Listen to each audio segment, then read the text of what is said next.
I've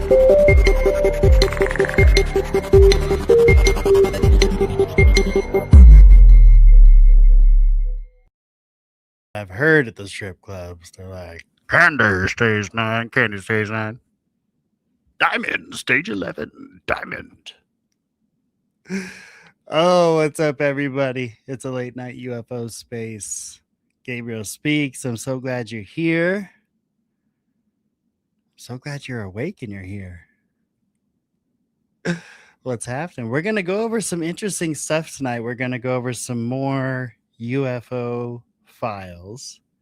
And we will eventually have our host, Flak Magnet, in the house, who will be joining shortly. But before we get there, we're going to talk about...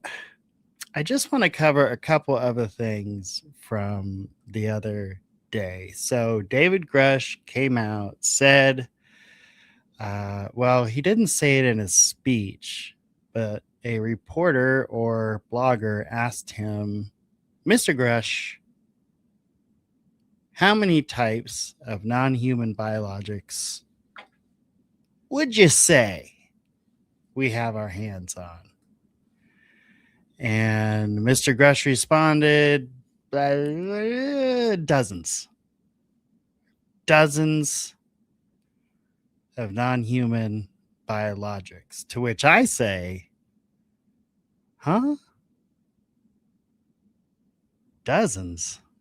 We have dozens of non-human biologics. This is what Mr. Grush says. And what does that mean? Does that mean like walking, bipeds, like they have 2 legs and 2 arms and 2 eyes, and they think they have a brain? Does this mean like little teeny tiny nano size life that might have fallen off of some meteor as it came crashing into a forest or an ocean or a desert? We don't discriminate where meteors can crash. They can crash anywhere. Particularly the desert. I'd actually prefer if meteors would crash in the desert. So it could be a mixture of any of those things. It's hard to say. We've heard for so many fucking years, like decades, the grays. And I made it a point to say, why did reptilians get thrown in with aliens? And I think that has to do with Eric Davis. I'm not 100% sure. But it's hard to tell fact from fiction when we're talking about this stuff, right? Like, what's real? What's bullshit? What is bullshit? Right? What's real to someone else could be completely not real to me.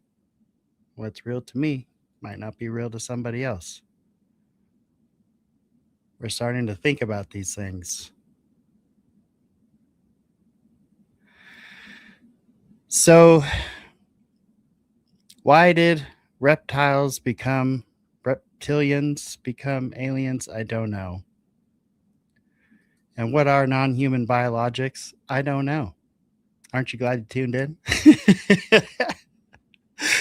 I don't fucking know. But I think that we should at least think about these things, because Leslie Kean came out and said it's more important than the craft.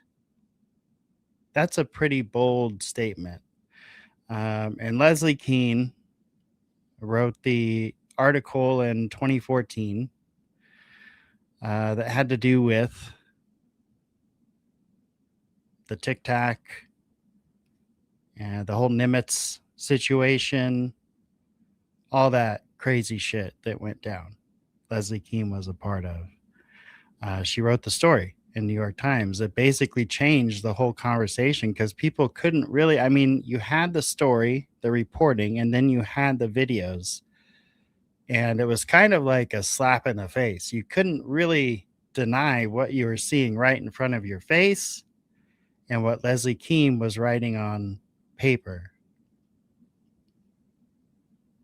What's weird is the shit I've heard about between then and now, but don't really want to get into negative things, but it is weird. At any rate, non-human biologics, let me know what you think they are, if you're even awake, if you're in the chat. Are we talking about, I think I was like a kid when this paper came out that said we found life on Mars or something, and really it was just this microscopic single-celled organism that we found on some meteor that was from Mars or something. I don't quite remember. It was a long time ago. I'm a very old person, so I don't remember. But at any rate, at that time they said that was life, and then people, I think, changed their tune. We were like, okay, we need to change the expectation. Like a little tiny single cell organism isn't anything to get excited about. It kind of is, but not really. In this gigantic universe where we sit in this tiny, teeny pinprick of a spot, we would think there would be more. I think about that Ad Astra movie where Brad Pitt's dad literally lost his mind. He was like at the edges of the solar system and he was ready to like end all life because we couldn't find anything else out there. That's a trippy movie. You should check that one out if you haven't seen it. But we're going to get into this a little bit tonight, these UFO files. Again, the second drop, gosh, my stupid watch. The second drop came out, and we've gone through, like 2 or 3, I think 2.5 full reports, which doesn't sound like a lot, but when you think about it, it's like it was hundreds and hundreds of pages. Now, granted, I didn't read every single report because that would have been just page-turning content there, but we did read some of the more interesting reports, and if you go back, you can check some of those out. And that's the same thing we're going to do tonight. We are also going to go over some of the Battelle documents. Now, if you're not familiar, Battelle was a private corporation. The Air Force contracted out a job for them to do, a research job for them to do on UFOs back in the, when was this? Like the 50s? 1955. So this was back in May 1955. It went by project number 10073, the Air Technical Intelligence Center, Wright-Patterson Air Force Base, Ohio report. Pretty interesting stuff in this one as I started kind of perusing it. But we're going to go through that when Flack gets here. We're going to talk about the non-human biologics. What on earth could that possibly mean? We're going to talk about, again, these scientists because we were saying before, maybe I can get a view where you can actually see everything.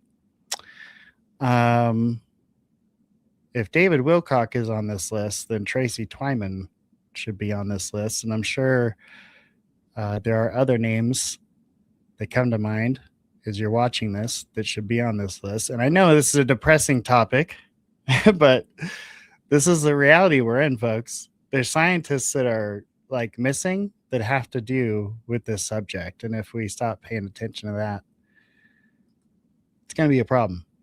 It's going to show them that they got us so busy we can not pay attention to shit. It's pretty wild. Other thing I wanted to share with y'all. Have you seen this video, and is it completely bunk? Let me know what you think. We need the music.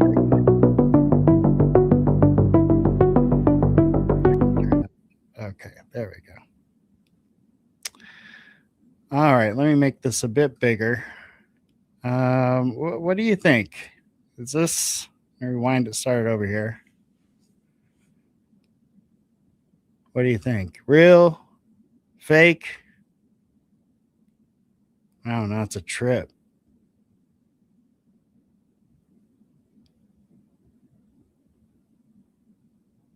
We know what Mick West would call it. It's a simple refraction parallax view.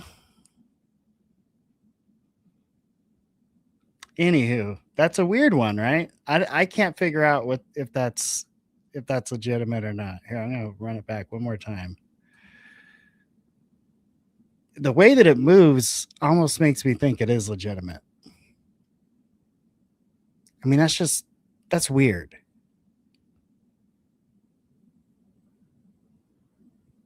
That looks like some kind of pulsing. That makes me think it's fake. That view does. But that view there, that's interesting.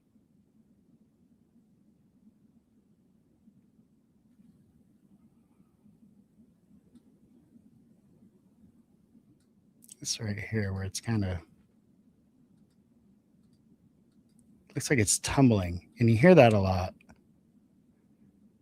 We've kind of seen that in other videos where it kind of looks like the object is, it almost looks uncontrolled.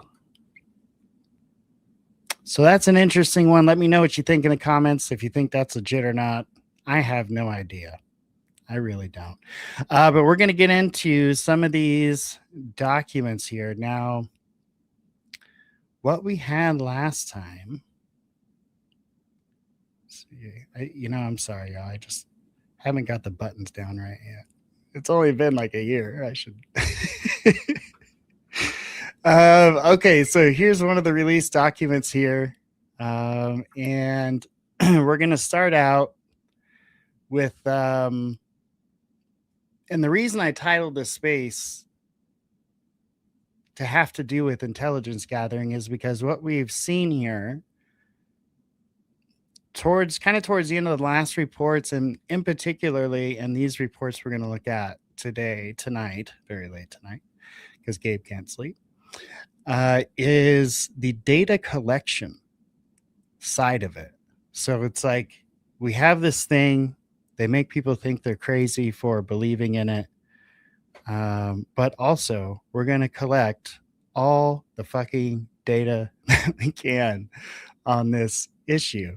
And that gets into what Mr. Magnet was very interested in, which were the Battelle documents.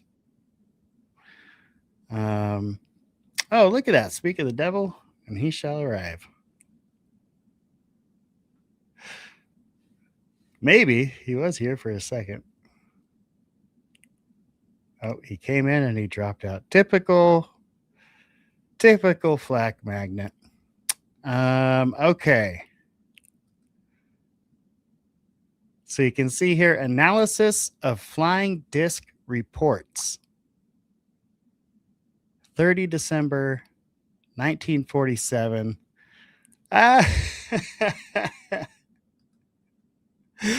Carlos is flag is a flake. That's hilarious. No, flak is not a flake. Typically, he runs into technical issues. We got Bill in the house. Bill, nice to see you. Sorry, y'all. I've been getting all these tools and buttons pushed and haven't said hello. And one of our favorite guests, one of our favorite viewers, Gray Owl in the house. Gray Owl's on the scene, larger than life, and twice as ugly. I love it. I love it. I'm sure I got you beat in that department, though. That's why I get so many subscribers, because of my beautiful looks. Okay, so this is weird, right? December 30th, 1947. Analysis of flying disc reports. And it wouldn't be so disheartening if you didn't know that at the same time, they're telling people they're nuts for believing in this. They're literally actively going around campaigning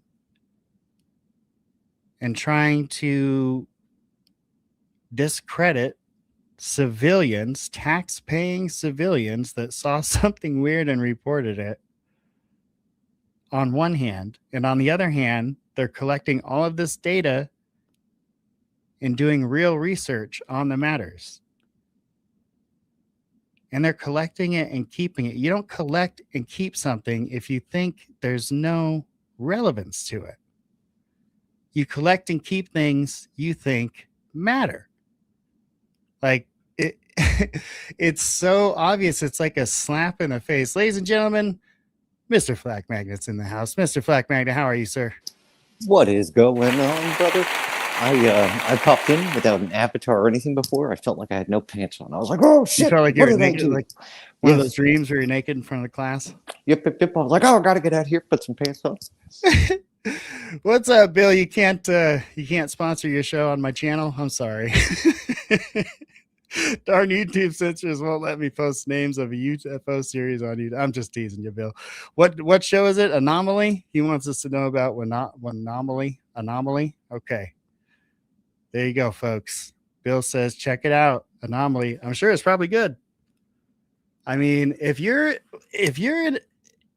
feel passionate enough these days to type out the name Anomaly, you liked it. People are so fucking lazy. What up, Psionic? How you doing, buddy? Good to see you.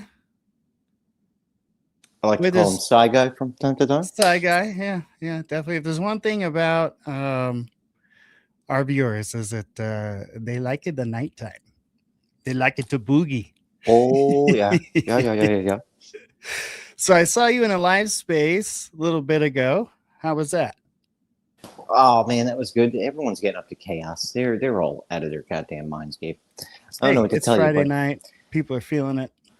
Yeah, they're getting nutty, having wild conversations about those things called aliens and stuff. A lot of talk about the new movie there. Have you seen it yet?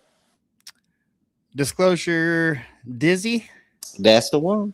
That's the one. I haven't seen it. Have you seen that, Shizzle? No. Anybody in the chat? Have you seen it? I kind of want to see it now that everyone's talking about it. But people are saying they cried. Well, I'm going to see it in the theater because it's Spielberg. Like, I'm going to see it in the theater because of Spielberg. I was only giving it a hard time because it was like, dude, David Grush, you helped consult on that film. And people don't do that for free. And then you came out on Capitol Hill December 9th, the day before the film came out, and literally said, nothing new. The only reason you said there were dozens of non-biologics is because some reporter asked you about it. So you weren't like having that conference to tell us about more non-human biologics than we thought we had. You were having that conference saying nothing new to promote your movie. Like, let's be real about it. Just my 2 cents, folks. Just my 2 cents. I'm kind of a dick, though. So. You know what I think? I'll be honest with you, man. I don't think kids these days give a flying fuck about UFOs. This is got to be older people. Fucking like we're on the young end of the boomer shit. You know, with the UFO stuff because Generation Xers are boomers now. They're like, shut up, boomer. I'm saying we're closer to the boomer end of things. You know, and boomers fucking love flying saucers and stuff. You know, like, yeah. I'm pretty sure my grandma's fucking got an alien tattoo. You know, it's got one of those 80s ones. Is it on her lower back? She won't tell me where it is. I don't want to know. It's only grandma's gallon on the inside of the thigh. But that's like got to be the only thing because they were saying that the numbers for this thing, as far as how much it made, it didn't do too great. Where I'm like, it's Steven Spielberg. What movies do now? Some that fucking Backrooms movie. If you spend no money on it, it tends to do a hell of a lot better. Fucking oddly enough, like Backrooms and the A24 stuff have been killing. These two YouTubers that made these fucking horror movies that were 20 years old, both released movies on the same weekends. Both movies made more in the box office progressively 3 weeks, 4 weeks in a row, which is like unheard of. The last movie to do that was E.T. The last movie to make more money every weekend following was E.T. They broke ET's record. They were like in their 20s, and it was 2 different guys that made movies on YouTube. Yeah, YouTube's got it going on though. Not the actual company, the content creators. You know, the actual company. You got everybody pisses me off on the planet that wants to express themselves, right? It's this awesome. We have to be real about it. It's a great platform to express yourself. There are downsides to it, like the safety words, and like Bill was saying earlier, ways, and we've heard Gray talk about it, ways we have to talk in the chat to make sure that our messages actually get read. It's like it's this self-policing algorithm that's super weird and 1984ish, but it's also a great platform.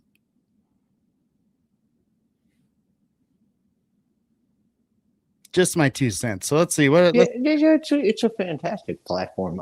For the people.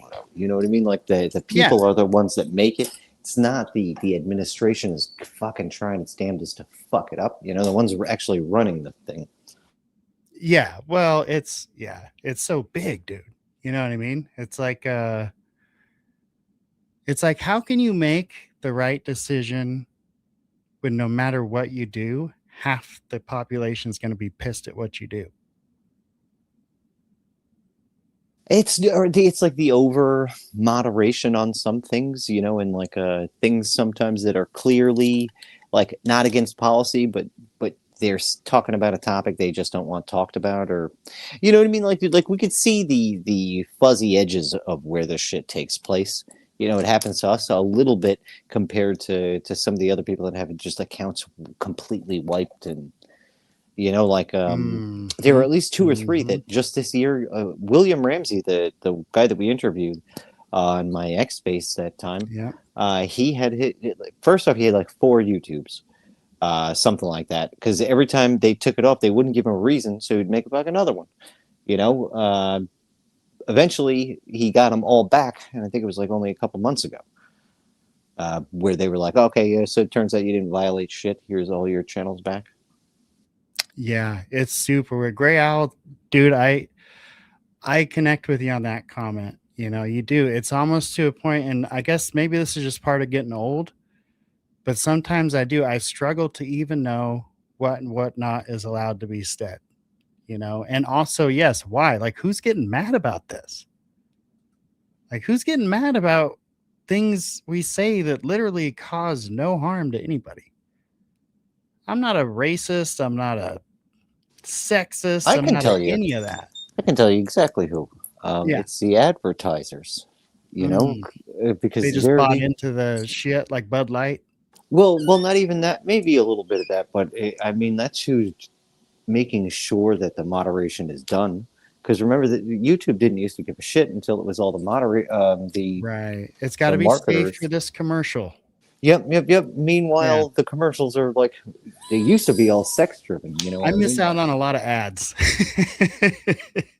I'll just put it that way. With your fancy premium. Yeah, with my fancy premium. I miss out on quite a few ads. No, I mean this channel in general on YouTube, like a lot of the ads that pay, like you get people to watch and then they pay you like pennies on the hour. But a lot of the sponsors that pay for the commercials, like they won't do ads on content that we cover. Well, I don't know. And that's okay. One day that'll change, but until then, dude, I'll still be hitting them corners. You know what I mean? Freaking on the weekend. Yeah. I'll make us that money, dog. Don't worry about it. It's like I said, I don't care if it shows us we got 5 views on an Epstein episode, dude. We're doing it. You know what I mean? If we got shit to talk about on that subject, we're doing it. Just like this shit. Like I don't go with the popular opinion. I go with my own opinion based on what I know at the time, and it's subject to change. You know what I mean? That's how life works. Right now, my opinion on what those cats did the other day was borderline brain accostation. It was like when you research this topic, what has happened the last several years has been very critical, important, edge of your seat kind of shit. And I feel like what these guys did, maybe not these guys, but whoever was responsible for this thing that happened on the 9th, this press conference, like I said then, did more to set it back than the last few years have done to help disclosure along. It made it look like a fucking advertisement for a movie.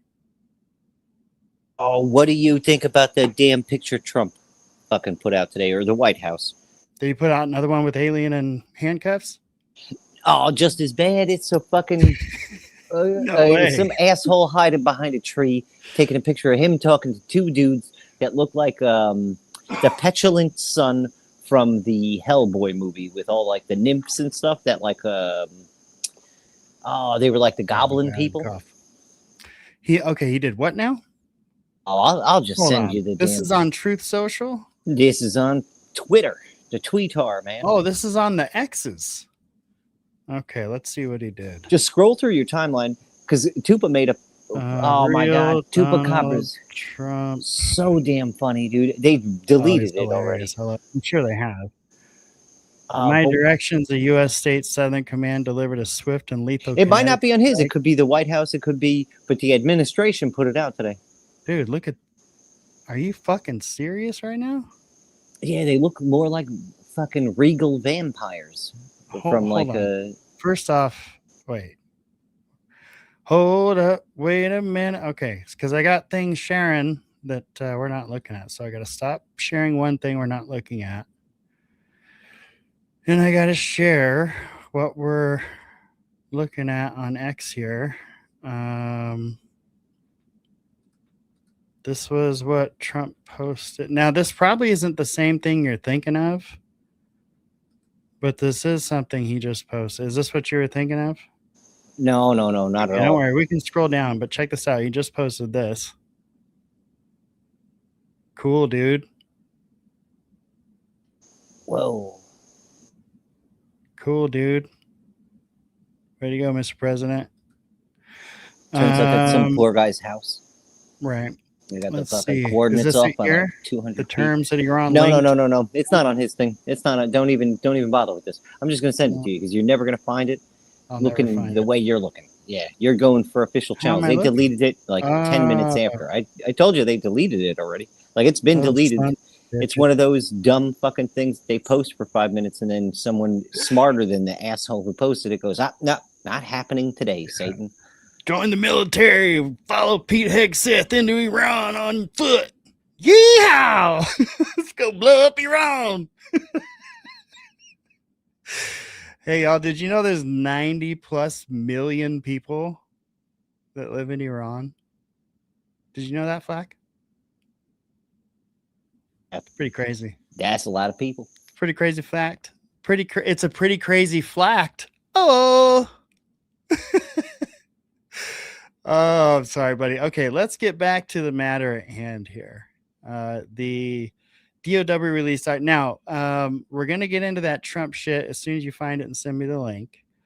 But I also want to get into this thing you wanted to get into. I found it too. Patel stuff.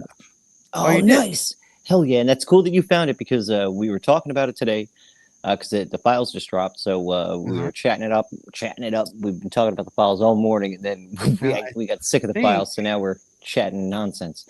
But this is a little better version. Hang on. I think I can make this a little bigger. Loop. Does that make it bigger? Oh, let me look. I'm that's pretty good, actually. Oh, yeah, that's good. That's nice. I could actually read that. Unlike what were we doing yesterday? We were trying to look at. It was like a menu. Dude, all the PDF files. StreamYard's terrible with it, and it could just be me. It could just be my lack of ability to spend 24 hours doing this. But at any rate, it appears that you can share a window instead of the screen, or share the screen window instead of the tab, and then you can affect the size. So for all you rookie StreamYarders out there, There's a little tip for you from Uncle Gabriel Speaks. So this was the Battelle shit. Now, why did you have an interest in the Battelle shit? Because it's Battelle. Battelle does a lot of clandestine things. No. Oh, that's Mattel. Yeah, that's Mattel. Mattel does. I think they're into clean rooms, right? Like if a UFO is going to, if a UFO is going to land, and there's going to be alien bodies. I think Battelle would be the one making the room so everyone doesn't get infected and die. Simply because, dude, they were making clean rooms during COVID.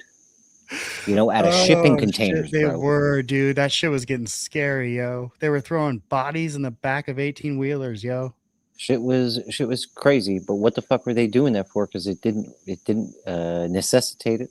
We know it didn't necessitate a fucking clean room. What the hell were they doing clean rooms for? There were hella people dying, though. There was a train. Well, there were people going, older people, but it wasn't like they needed fucking clean rooms, bro. They didn't need clean rooms. My uncle's brother.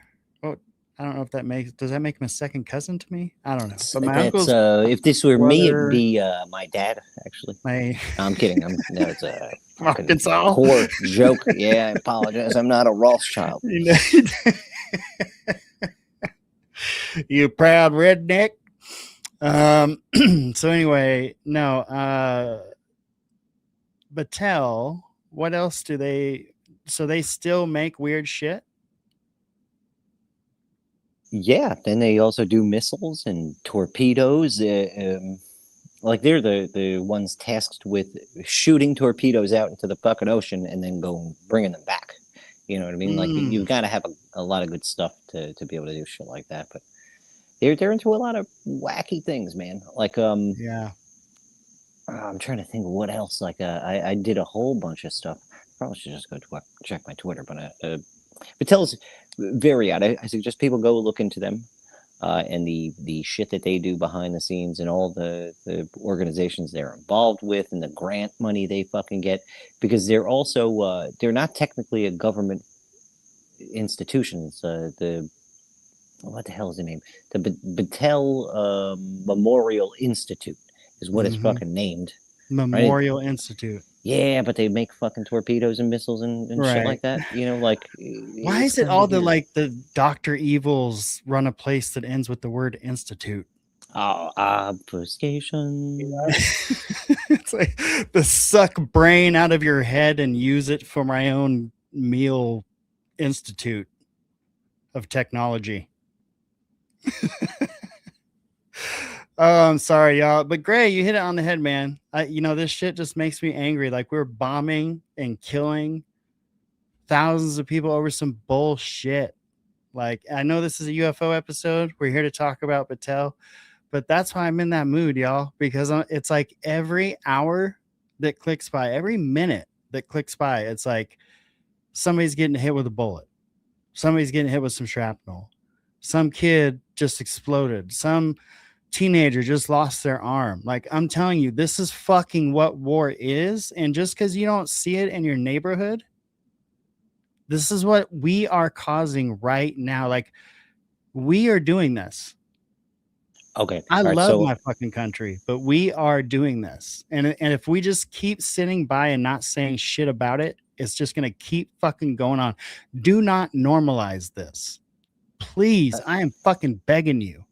So I just sent it to you. And another thing is a photo of McCaslin came out today. Did you get that one? Because I'll find that and send it over to you. What? Yeah. Him leaving the REI or an REI store. Dude. The day before. Okay. So I just got your Trump consulting with the tall whites. Okay. All right. Now I'm going to go look for the McCaslin thing now. Yeah, now I got to see that because that's what I'm saying. They had a whole neighborhood full of not just neighborhood cams, but a system that you could sign up for voluntarily, of course, they say, with the sheriff's office, where all those cams would plug into like a central nervous system, and they would be able to observe everything they could in the neighborhood from different areas inside that neighborhood live on cam. Y'all, the sheriff's office could do that. And these were all rich people. And they're trying to tell us like these people had no video of any of his disappearance? Fuck that. Yes, they do. And if they don't, shame on them. Shame on them if they don't. Out of control, buddy. So many things that Gabe can get angry about tonight. Just pick a topic, y'all. I bet I can get angry about this Battelle Institute shit right here. Okay, so now Battelle, if I understand correctly, they gave us kind of a similar thing that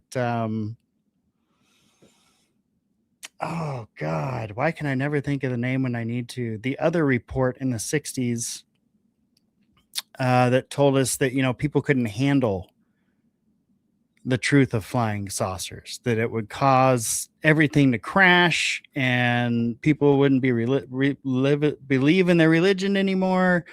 And, cats and dogs would get along and it'd be all this crazy shit going on.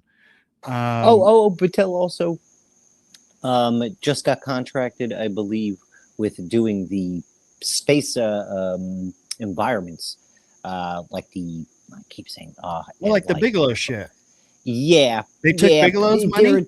They're a little different. Remember? Yeah, I feel like we talked about this, and that was something I said. I was like, why are they gonna? Or maybe it was in a space, but I was like, why are they gonna go to Battelle when they've already got fucking this dude? Okay, so this post says, now again, folks, we are in the age of AI, so we're going to responsibly tell you that before we show you these pictures. This is supposedly, reportedly, General McCaslin at a REI store buying a ultralight, watertight medical kit 3. Give me just a moment, and I'll be able to pull these. And this also came from official channels. Like this was released. Like this is actually him. This is from the REI. We've had people all day getting in touch with and trying to find the REI, finding out what the hell that thing is in his hand. And the one other thing that he has is a package that he picked up there. So it could have either been from an order that he placed there to be delivered there, which is weird why he wouldn't just have it sent to his house. But they'll pick up the delivery charge on that. So like working in retail, if you, let's say you go in, they don't have your size and they go, hey, would you like us to order for you? If you have them ship it to the store, it just comes in with your normal inventory. So you and them don't have to pay for it, but if they send it to your house, you usually have to pay for the shipping. An ultralight, watertight, 1/4 inch medical kit. What? Well, it makes sense because he was planning on going out with the boys the very next day, remember? And then he disappears. He had like a camping trip planned with his friends. Okay, so this is just a standard trip to REI. There's nothing really crazy about it. But the fact that he's not with anybody. He's mentally with it. Yeah, you know what I mean? Like he doesn't look all fucked up.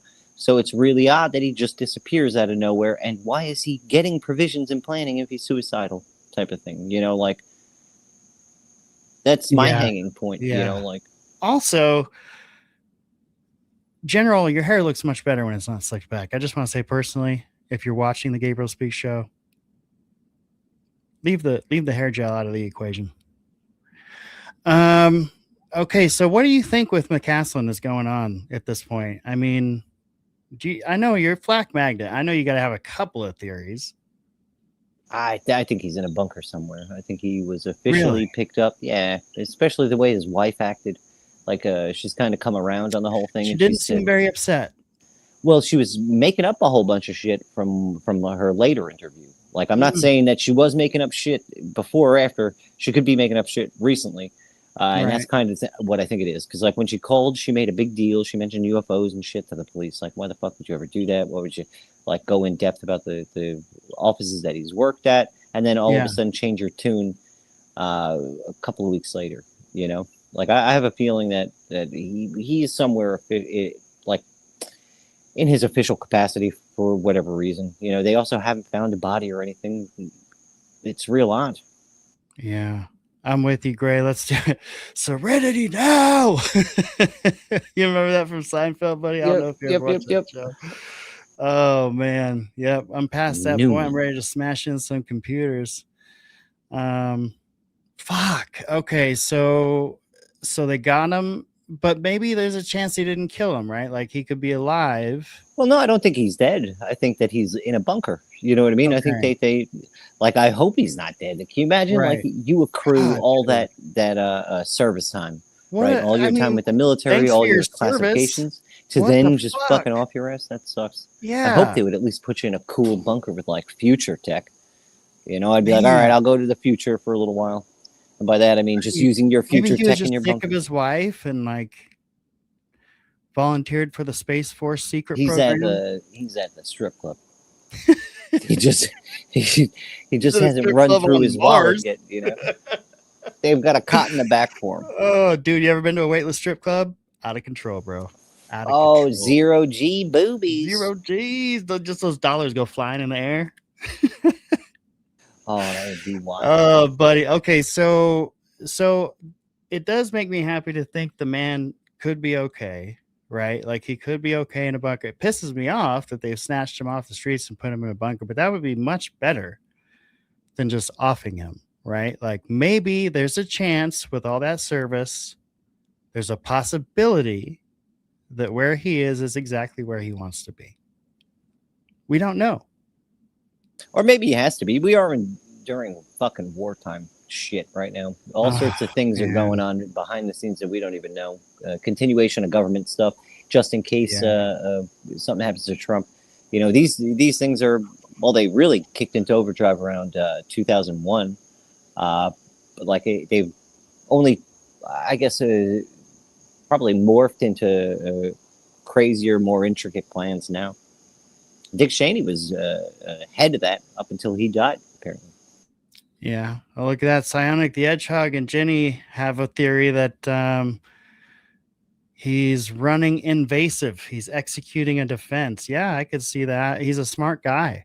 You know, he's not a fucking rookie. You don't become a general of Wright-Patterson Air Force Base without knowing how to play the game. So that's certainly possible. Okay, so back to this. Back to these. So there's a possibility he's alive, folks. Let's just cross our fingers and pray, meditate, whatever positive energy you can put out there for the general. Let's do him that favor, because I guarantee you he's done all of us a bunch of favors we probably don't even know about. I guarantee it. Okay, so to this report. Now this was they had contracted this company to do this report. Is that right? Because that's why, obviously, that's why we're talking so much about the company. So they Yeah, either paid these guys. contracted or they're in charge of whatever shit they're talking about anyway. You know what I mean? Like this is their annual report from whatever office that handles Okay. this type of thing, possibly. Okay. Brookings. I'm pretty sure it was the Brookings report of the 60s that talked about how people would lose their minds. Okay, reports of unidentified aerial objects, flying saucers or flying discs. And, this is 55. So now I guess we would say UAP or orb, right? Had been received by the Air Force since mid 47 from many and diverse sources. Now, here's a question for you. Do you think it has kind of morphed from disc to orb just because the amount of cameras and video we have on them now? Like maybe that's what they always looked like? Possibly. I also think that maybe it could be some of our own government tech has just changed over time. Sure. Like Yeah. if depending upon what's being seen, because that would be the whole point of having brand new tech. When it comes to the enemy, is having them going like, "Holy shit, what the fuck is that?" Right. Catch them by surprise for sure. Just like that Russian looks like one single missile and their defense goes and takes it out, and then like 3 or 4 shoot off of it into other targets. Oh yeah, Iran had one of Dude. those, dude. That shit is fucking nuts. There was like 15 of those that popped out of that thing because you see Oh one, my god. the out of These are the the thruster. anti-gate ones, right? I I don't know The what the Iron fuck they're Gate or called. whatever it's called. The Iron Iron Dome. Dome. Yeah, Yeah, the well, anti-dome they missiles. worked on it. I think they would also work on just about everything else. Those things were fucking nuts, Mm, dude. Because it had, you saw the one flame in the back, right? And then it hit a certain point over the fucking city that they were blasting the shit out of. And then all of a right. sudden, 10 fucking things popped out of it. And they just Yeah. boom, boom, boom. If you go to one of my videos covering Iran, I have this video of a very intense impact that was the very same thing. It looked like their defense had caught this missile, but then it supersonic shot off another round from the explosion and just blew up this entire anti-air defense system. It was just insane. God, it's tragic, man. And we're at a distance from all that. So it doesn't even seem real to us. It feels like a fucking video game when we see it on TV, right? Like people don't understand, like there's a bunch of people fucking died because of that. Like their life is over and they had nothing to do with any of this shit. Like it's just crazy to me, bro. I'm so tired of it. At any rate, okay, back to this report from Battelle. So basically, they say the Air Force determined that all reports of unidentified aerial objects should be investigated and evaluated to determine if flying saucers represented technological developments not known to this country. So that's the exact opposite of what they were telling the public, right? Like we can go to the archive site online and watch these generals look dead ass in the camera and say there's no such thing. It's all nonsense. It's weather anomalies. It's, we've been able to basically account for 99.999% of these things. These people are fucking crazy. So while they're telling that to the camera and to all the taxpaying citizens of the United States, behind the scenes, they're doing this. The complete opposite. Some of it's got to be the fact that they just don't fucking know. You know what I mean? Like, well, yeah, obviously they're not told about this for plausible deniability's sake. You know, like that's the whole reason why I'm pretty sure Kash Patel has not literally seen a single fucking Epstein file. You know, they showed him the folder, and then we're like, all right, we're gonna get this right out of the room. Yeah, so that he can sit. Same thing with every head of the FBI, every head of the CIA, so they can sit in front of Congress and go, I've never heard about what you're talking about. I'm pretty sure they sit in a fucking room with the blinds closed, the lights off, and they're just not allowed to talk or see anything. You know, and then they punch out and they go and they get to enjoy the rest of the world, oblivious to all the terrible things that are going on within. Insane, dude. It's just crazy. And it's folks, if you're too young to remember 9/11, there are these moments throughout history that really defined who we were as a country. And you can argue the facts around them and how they happened till your face turns blue, because there's so many weird things that surround events like that. But one thing you really can't argue is that America is a sleeping giant. And if we believe in what we're fighting for, you better look the fuck out. But if bad leaders take advantage of that, we better look the fuck out. I hope y'all are picking up what I'm putting down. Okay. Don't fight a ground war in China. Yes. Right? Like first rule, sir. That and like if you're in Russia, you better bring your own food and hope that they don't fucking torch every crop on the way into fucking wherever you're fighting. You know what I mean? Like it's keep your nose where it fucking belongs.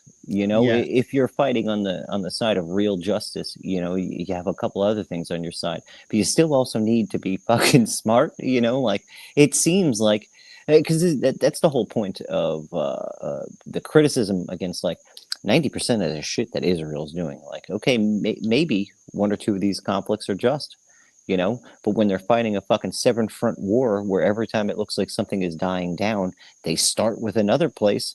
It's like, what the fuck are you doing? Like, you should be Yeah, it never intelligent on ends. your own. Like, even if let's just hypothetically, because I know it's not true, but let's say they're right about everything. You are eventually going to lose because you run out of fucking weapons. You run out of people willing to do goodwill for you. This is just shit that we know in life. Yeah, Like things don't always work out 100% of the time. You have fucking right, statistics that'll right. point out that it's at least going to be a few that you fucking take a huge ass loss. The thing is, like, you had to know this going into that region. You were surrounded by people that literally want you to die and perish in hell. You chose that real estate. You chose that real estate. This is the thing. It wasn't like that really when they first got there. They welcomed them, but if you look at how Who welcomed who? the Middle East welcomed them, The they Palestinians? no they Because didn't that have was their land. any issues because it was only like 12 or 15%, right? Okay. It wasn't that So bad. they were trying to become part They of were Palestine? well, look at Because I where had Israel. understood they had established Israel as this is where the Jews go now. Yeah, but it was with approval. Like the people were coming off the boats, they were given welcoming gifts and shit. They weren't hated at the time over there, right? And if you look at how big Israel was compared to Palestine, and how much it has grown over time, because the doctrine was from wherever to the sea, and it was just the very obvious they were trying to take over the whole fucking region. Yeah. Just look at over time the percentage of land that was theirs, and then Oh, progressively yeah. grew. Like It's insane. It's insane. You see, like, how they just keep taking more and more and more. And literally, like, the Palestinians weren't left with shit. And Gaza, it really was kind of a prison for the Palestinians. But at least they had a well, that was home. what a piece of Banksy's artwork was for over there. Like you like They him or hate fucking him. leveled everything, dude. Yeah, it was very very wild, and it was a prison wall that was put up around in the entirety. So like, what was it? The West Bank was where that shit was. Yes. Yeah, that, and it just kept expanding. But yeah, oh, where Banksy did his thing? Yeah. I don't know about that. You'll have to educate. I didn't even know Banksy did anything over there. Yeah, dude. This is before he was super super popular. He went over Okay. there and painted paradise. Like he painted cracks in the wall, and then did some other political pieces over there. But it was like he was trying to bring a bit of paradise to the area. It was kind of cool. I think it was stolen after a certain amount of time. Like people cut that portion of the wall out or whatever. But That's the thing. It's like, there are just always going to be bad people. That is a factor. Like, no matter what we do, no matter what we decide to move forward on as a civilization, there's always going to be bad people. I don't think that goes away ever. Call me crazy. Okay. So this gets into reports that the Air Force received on UFOs, and they reduced them to IBM punch card abstracts of data by means of logically developed forms and standardized evaluation procedures.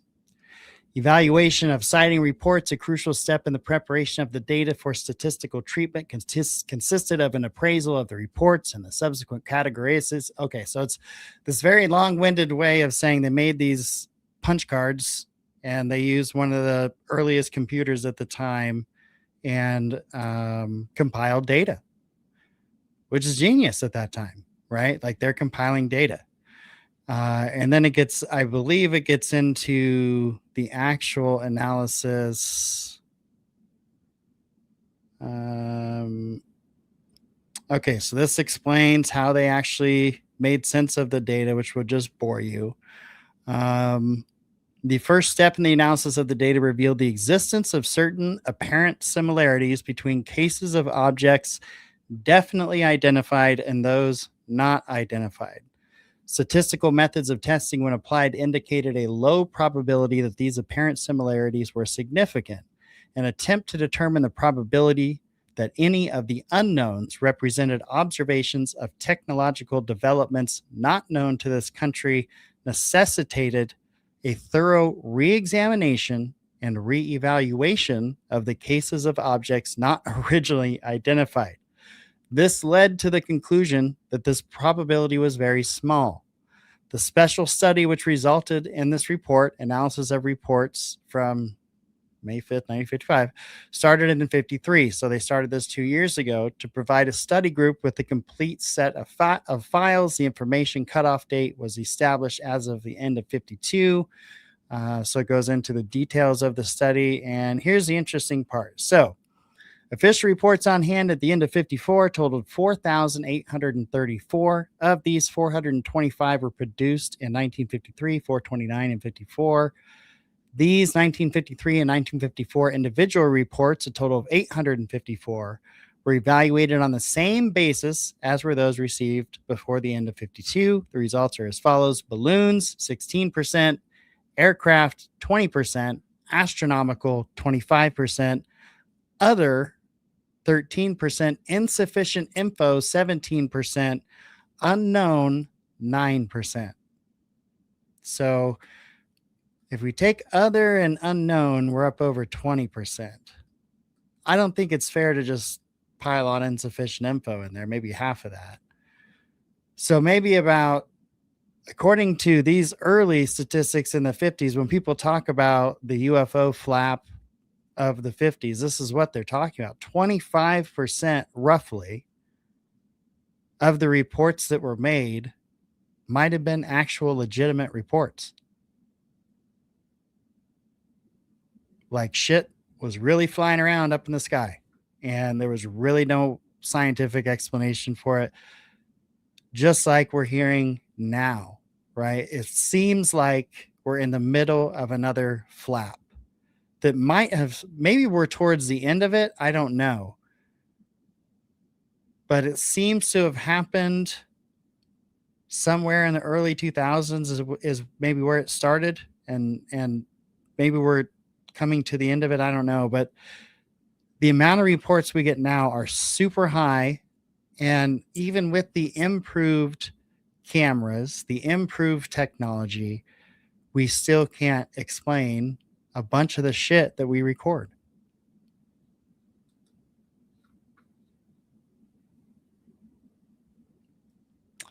Okay, so this new program begun to show marked results before January 55, provided that the Air Intelligence Service Squadron Air Defense Command would carry out all field investigations. The squadron has sufficient units and is so deployed as to be able to arrive on the spot within a very short time after report is received.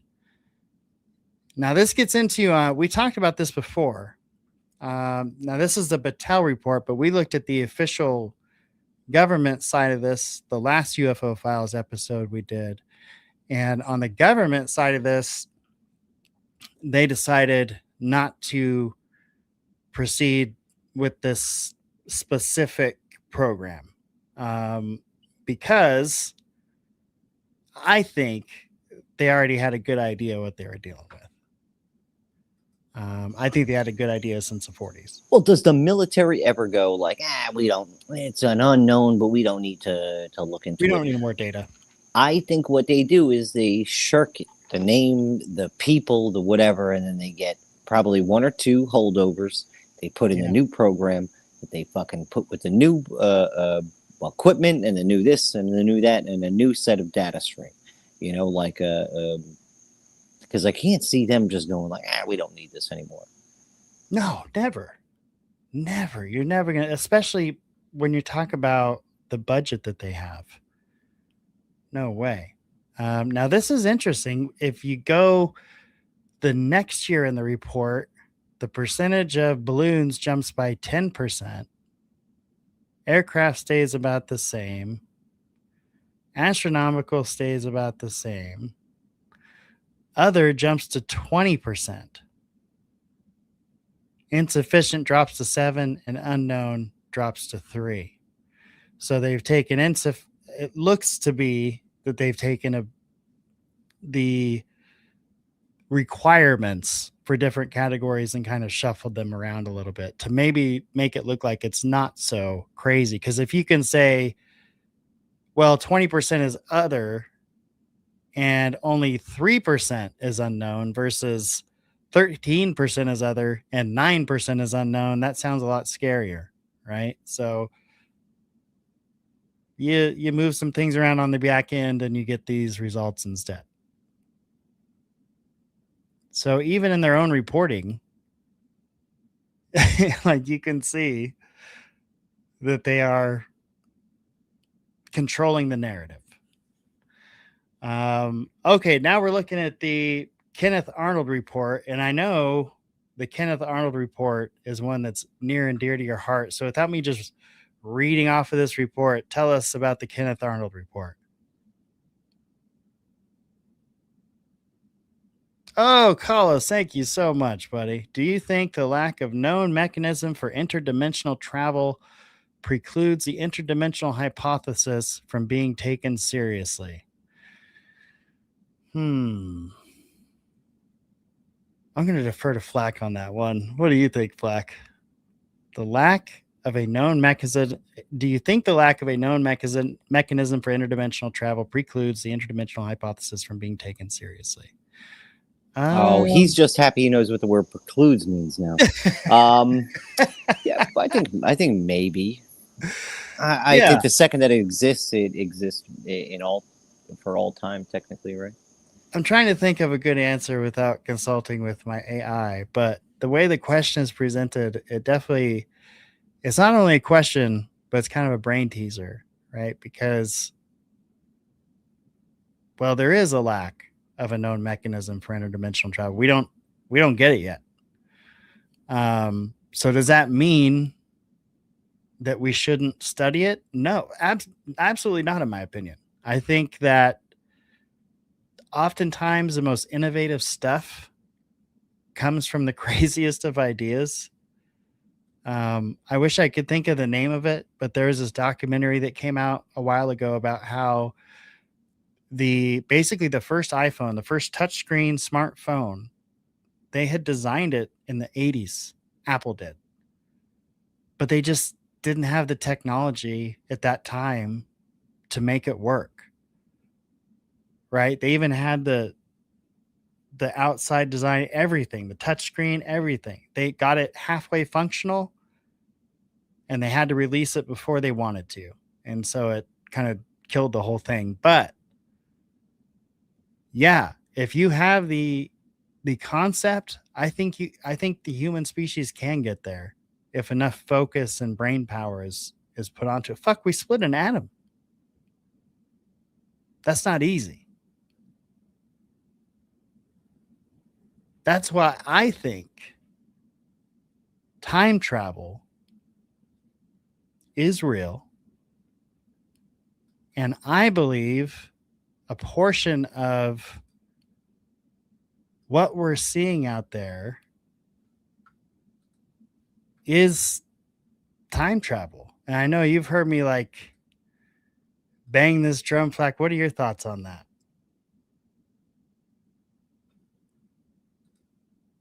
Oh, Flack's gone silent. No, I'm here. It takes a second to find the stupid little mic button. Oh, I gotcha. It's not as easy as on Spaces. Yeah. I don't know.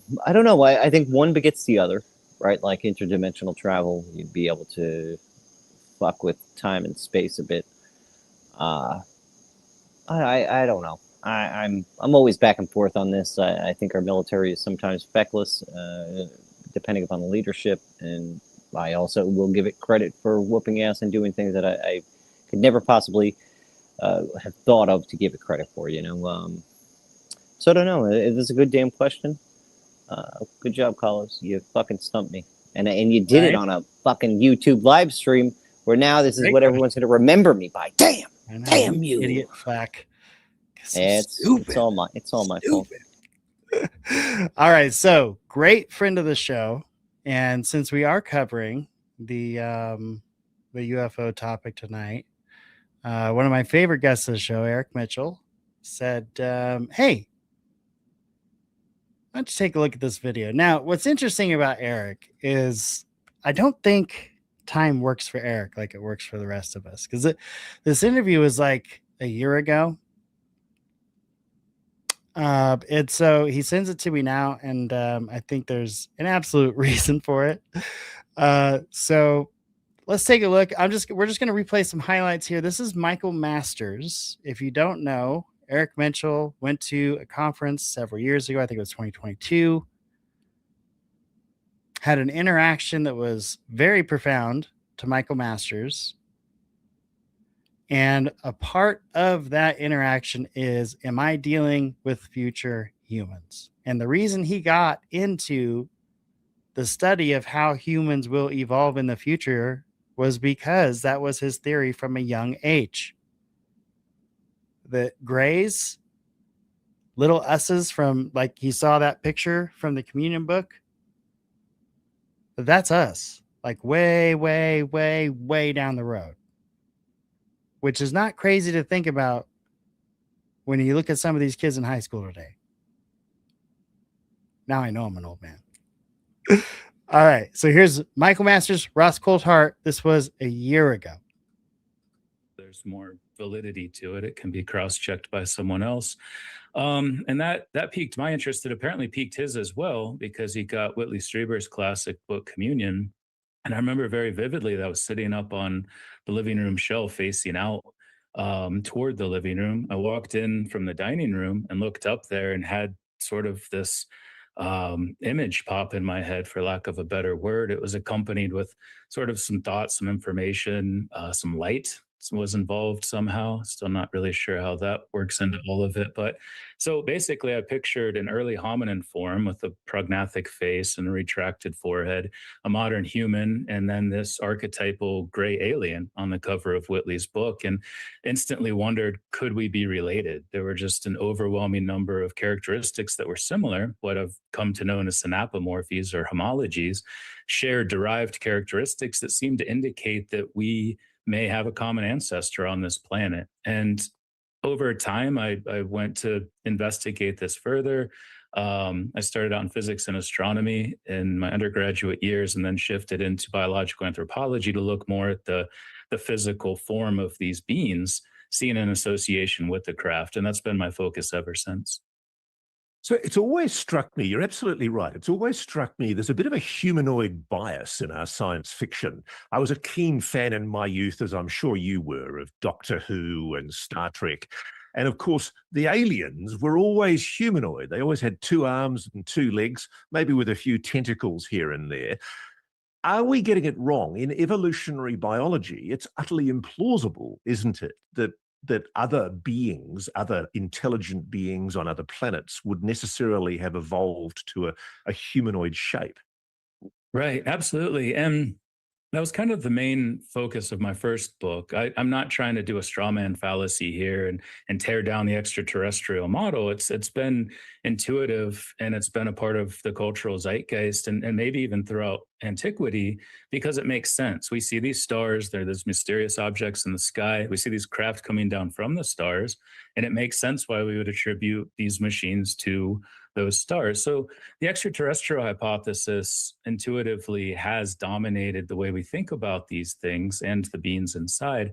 And we do have to be careful too of the cultural, psychological, socio-cultural hypothesis that we're just imposing that on these encounters because it's what we know in ourselves, and we have to wonder if other civilizations could be leaving their home planet in the same way that we have been since the 1960s. So certainly we need to keep all these things in mind, but consistently, time and time again, you're right, they're described as upright walking hominin forms. And I really try to make a case. You were talking about this the other day, the bipedal thing, right? The hominin thing. Yep. Yeah, it's weird.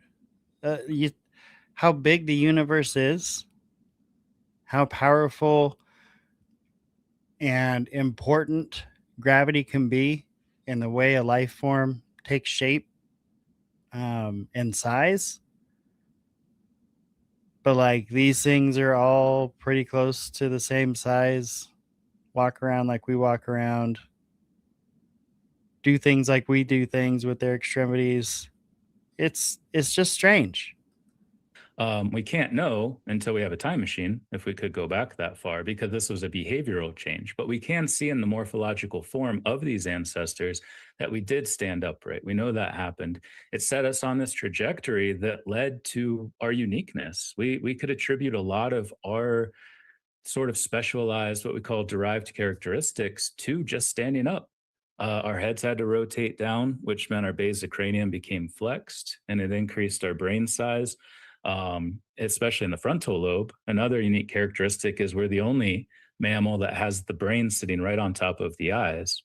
And when I'm not doing weird UFO stuff, that's the main thing that I look on, is how does it affect vision in a functional sense with regard to our expanding neurocranium and also our reduced and retract mid and lower facial anatomy. What does that do? Does it impinge? So, I mean, clearly not a very bright guy. And we'll get more into that later. His interview there with Ross and his theories, because he's written a free paper. You can go download it on I think it's ResearchGate. He's got 2 books that are out there that are very interesting. But yeah, they all have to do with future humans. Not trying to say like they had everything to do with all the crazy shit that's going on in our skies and all the weird shit with abductions and everything else, but that they could definitely be a part of the explanation. They could be a part of the story, which I think is, like I said, I've said a million times, like if human beings ever figure out time travel, if we ever get there, then we can assume there are people time traveling right now, skipping through our universe here. Oh, so Collis wants to know, Flack. Let's see. I think they're trying to stump you again. Do you think not knowing what the word preclude means precludes people from taking your thoughts on the extraterrestrial hypothesis seriously? Oh, I hate you, Carlos. I hate you, Carlos, because my own cognitive dissonance just turned off like 4 words into whatever the fuck you call that, because it's not a sentence. It's too many words for it to be a sentence. So I'm just gonna say you win. You won tonight, sir. You won tonight. You sweet, tender bastard, you. And stab. That was the knife going in just a little further. He's supposed to be my best friend. I don't know why he's doing this to me. No, there are no friends. There are no friends. There are no friends in ufology. This is ufology, boy. I told you, dude. Just about like I tried to cover Varhania, and I got a cease and desist from James Fox. So I told you we're not allowed to talk about that one unless we call it by its proper name, Virginia. Okay, Virginia. Varginia. You don't call it a you don't call it a vagina. You know what I mean? Who do you think I am, Tim Burchett? Get out of here! Oh, that sweet skateboarder man. I love it, dude. Ever since you said that, I could just picture him like wearing the board shorts and a board shirt, like just chilling on a long board with his flip flops on. You know, it being looks a redneck and UFOs. You know, he looks so regal doing it too. Like the coolest grandpa you could ever have in the whole world, no doubt. Okay, here we go. So Kenneth Arnold. Oh, you were supposed to tell us about Kenneth Arnold. Tell us about, you know what? We all know the Kenneth Arnold story. Don't tell us the Kenneth Arnold story. Tell us what Dr. Hynek did with Kenneth Arnold's story. Didn't he fucking run? I think he ran with it. Was he the original interviewer? Because I know that guy was a little bit of a bastard. he was a little bit of a bastard. Well, he had his orders, right? He was in the Air Force, and he had his orders to give a natural explanation for all this stuff that people couldn't explain. And Well, when it's he not even that. explained, It was the flying saucer bit that I'm pointing at was the bastard part, because he yes, said boomerang or he said it was a lenticular thing, but it was more like a semicircle kind of thing, more akin to a Horton hoe or something like that. But he kind of ran with the saucer because he said the way that it flew looked like it was like weaving as if it were a stone or a saucer-like thing skipping across water. You know what I mean? Like a flat, round object skipping across water. So he was just describing the way that it traveled. He wasn't describing the shape of the craft. But instead of going with that and being honest, the reporter went with flying saucer. So this is so interesting because, again, and I've been banging this drum, like, this is like, we've done this before, folks. Like, we've done this for generations. So how similar the term flying saucers shall be used hereafter in this report to mean a novel airborne phenomenon, a manifestation that is not part of a readily explainable by the fund of scientific knowledge known to be possessed by the free world. Isn't that exactly what they said about UAP? It's like almost verbatim. that's what they say about anything fun that we try to have fun with, you know? Exactly. Fucking squares, man. This would include such items as natural phenomena that are not yet completely understood, psychological phenomena, and I think that's what John Mack was really interested in, or intruder aircraft of a type that may be possessed by some source in large enough numbers so that more than one independent mission may have been flown and reported. Thus, these phenomena are of the type which should have been observed and reported more than once. Since 47, public interest in the subject of unidentified aerial objects fluctuated more or less within reasonable limits until the summer of 52, when the frequency of reports of sightings reached a peak, possibly stimulated by several articles on the subject in leading popular magazines. Early in 52, the Air Force's cumulative study and analysis of reported sightings indicated that the majority of reports could be accounted for as misinterpretations of known objects, like meteors, balloons, or aircraft. A few as a result of mild hysteria, and a very few as a result of unfamiliar meteorological phenomena and light aberrations. However,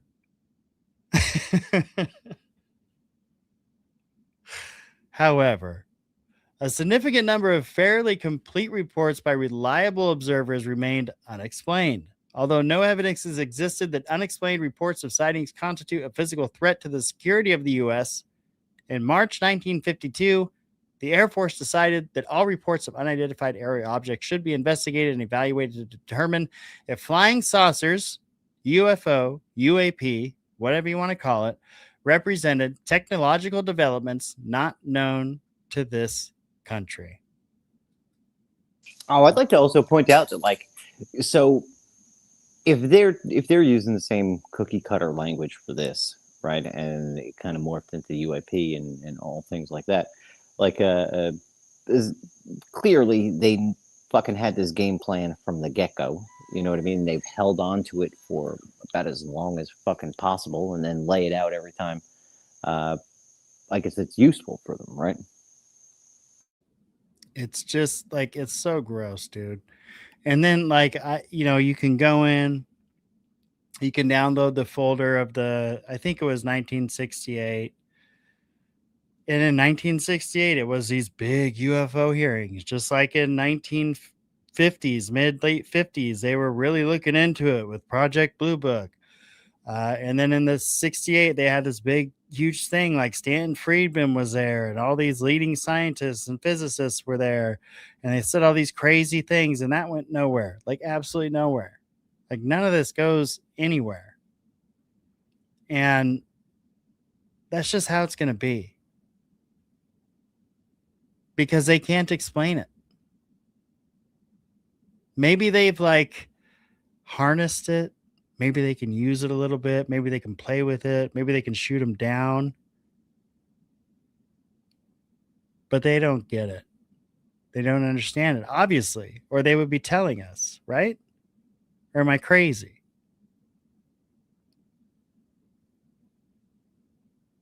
No, I agree with you. Yeah.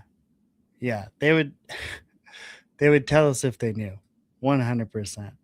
Okay. So this goes into the evidential part. No evidence existed that unexplained reports of sightings constituted a physical threat to the U.S., right? So originally the problem involved the preparation and analysis of about 1,300 reports accumulated between 47 and the end of 52. 1,300 reports, y'all, in the United States of America from the span of 1947 to 1952.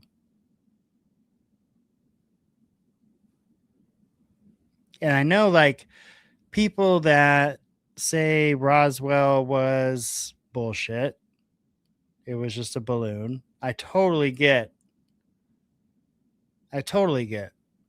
that point of view and that history there. But there's also weird coincidences. And weird coincidences, we've now figured out on the Gabriel Speaks podcast that weird coincidences with murder, weird coincidences that involve a lot of money, and weird coincidences that have to do with UFO incidents are usually not coincidence.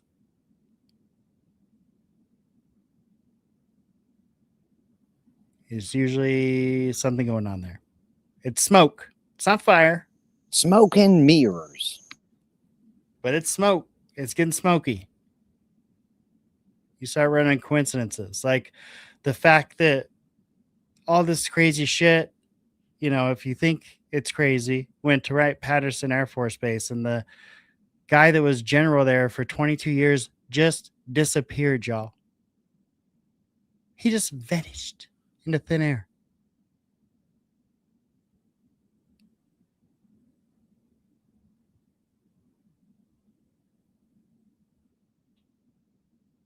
Fucking crazy. So it gets more into the study here. 52. Accordingly, this study is based on a number of reports considered to be large enough for a preliminary statistical analysis. Approximately 4,000 reports. So from 47 to 52, 5 years, 4,000 reports. Just in the US.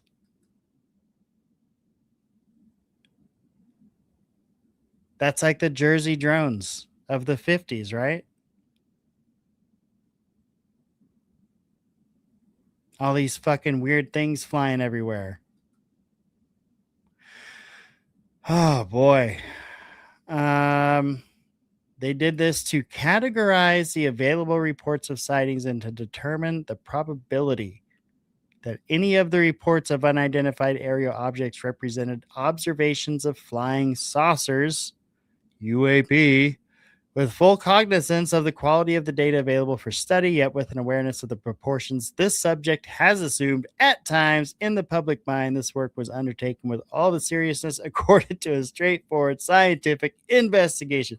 We are legit. We're scientists, damn it. We are scientists, and we're doing scientific things about flying saucers. Oh, boy. So, what we're going through this report. What about this catches most of your attention or imagination? A lot of this seems like it's very strongly related to what we're seeing on this UFO dump. So is this stuff available before the dump, that second dump that happened? Do you know? I'm pretty sure fucking everything has been available beforehand. This is just official channels now. Remember, like I'd say the only positive thing we could really take away from all of this is the fact that now it's from official channels, and we can say this definitely came from the government. They can't bullshit us Right. on specifically this now. At least they can't retract it and say, "Oh no, it was a lie. It's okay. You already gave it to us. We have it now. Fuck off." For validity on the stuff, the thing with the government is it could always be propagandist bullshit, especially after Smith Month, like we talked about yesterday. Yeah. What do we do now, man? We go black? Yeah, We we go might into have to go operation mode? Operation Pessimism. Man.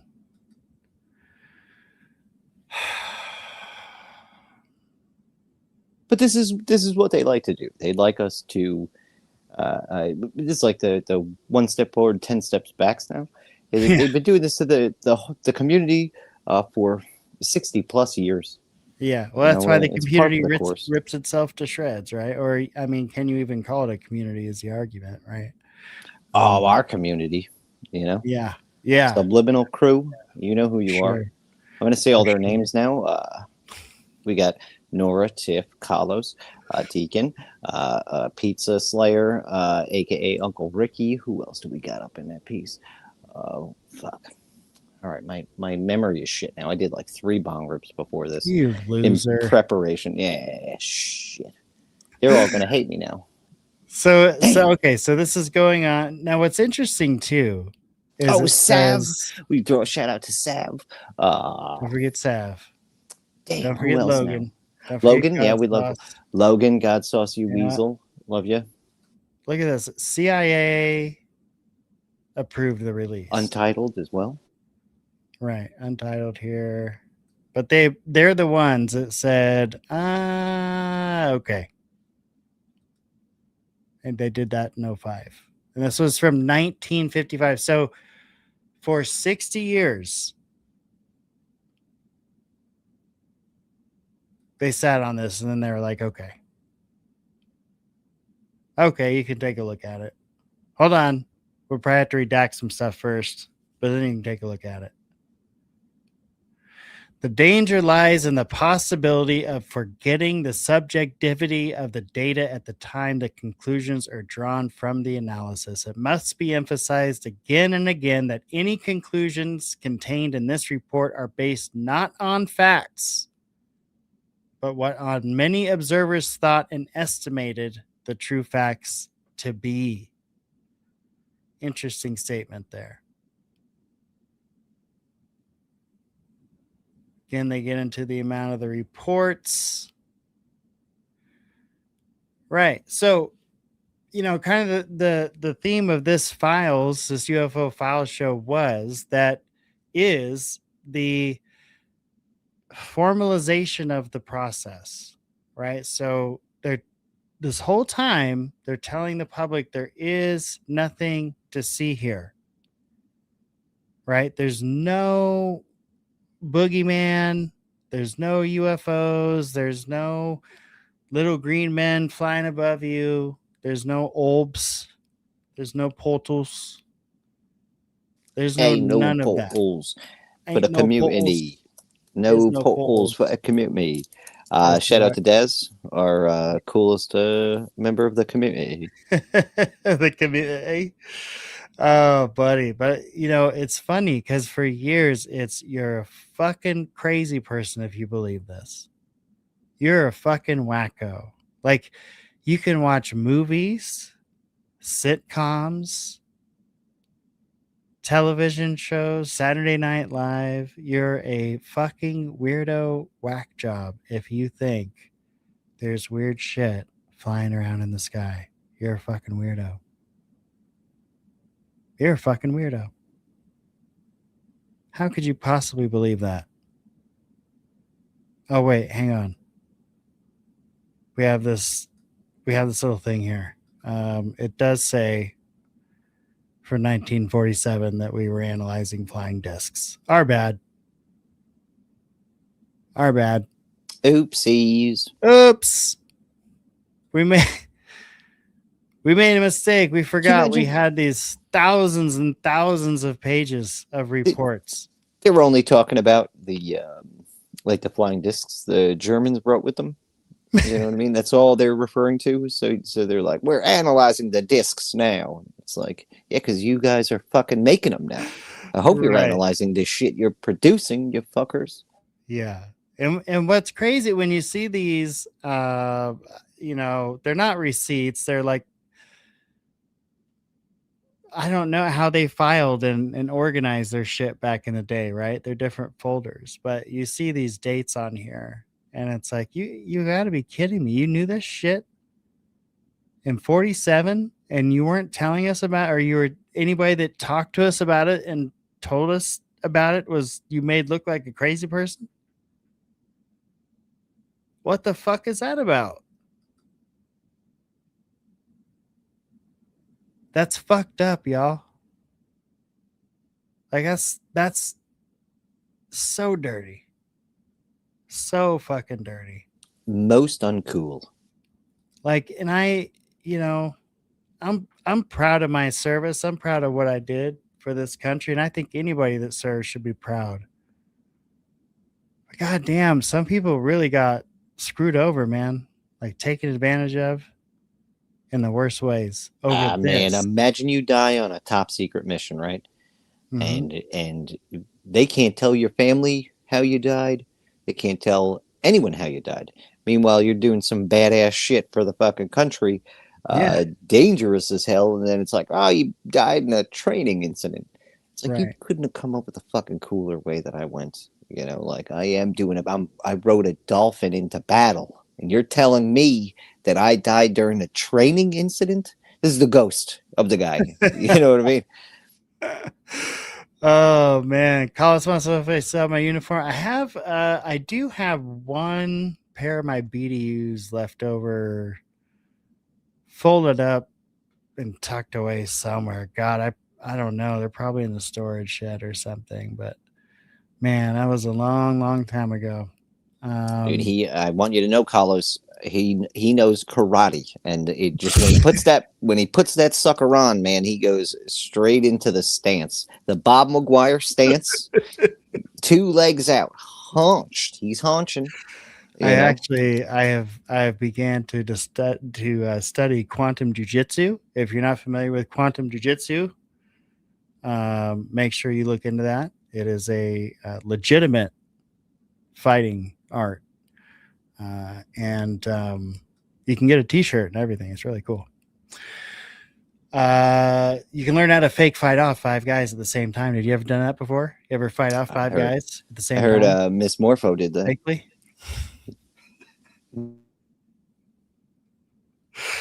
Oh my god. Okay, let's see. We received Carlos just DM me. He says he knows Mexican judo, which is judo know who you're messing with, Holmes. I stand corrected, Carlos. I think you'll do just fine. Did you hear the Mike Myers one?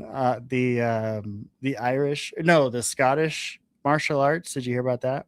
Oh no, but it's called fuck you. So good. Oh, that's good. Oh man. Okay. So they developed this reporting program, and you know that because here we see them developing a questionnaire. Yo, this is 1955.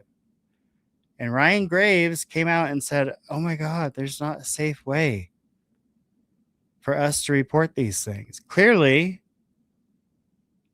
there is. Like, I'm not calling people liars, but when you say one thing and then you can go back and see something in 1955 where they developed a program for pilots to report this shit. What are you talking about? There's no way to report it. There is a formal way to report this stuff. In 1955, they had a coding system for it. What are you talking about? It was actually a color-coded coding system. Well, what colors did they use? It was different shades of red. It was very confusing. I could see that being confusing because sometimes you could think it's orange, you know. Well, the colorblind guys didn't know what the fuck was going on. Dude, that would be confusing. What do you do with fuchsia? Fuck fuchsia, right? That's when it's either really extreme or not that important. It's one or the other. Yeah, yeah. Also, don't forget to sign your petition, ladies and gentlemen. We are wanting to add Tracy Twyman to this list. We have a live petition going. It is on, oh my God, what was it? Jerkingdolphin.com? Right? No, don't put that in your URL. I hope it wasn't. Jesus flipping Christ. I still have one of my mans. He's furiously working on his, well, it's not exactly a Ouija board, but he's doing something. He's trying to get her. Trying to talk to her from beyond the grave. Do it. Don't do it. We'll see how this goes. You know, in the name of journalism. Are you for real right now? Listen, every president has a fucking magical advisor. I can't have like 2 or 3 or 45 of them. Hot off the presses. Wait, you're telling me that there may or may not be someone trying to perform as a medium and communicate with Tracy Twyman? I can neither confirm nor deny. But yes. I was waiting for you to drink for that. And I got a spit take. Nice.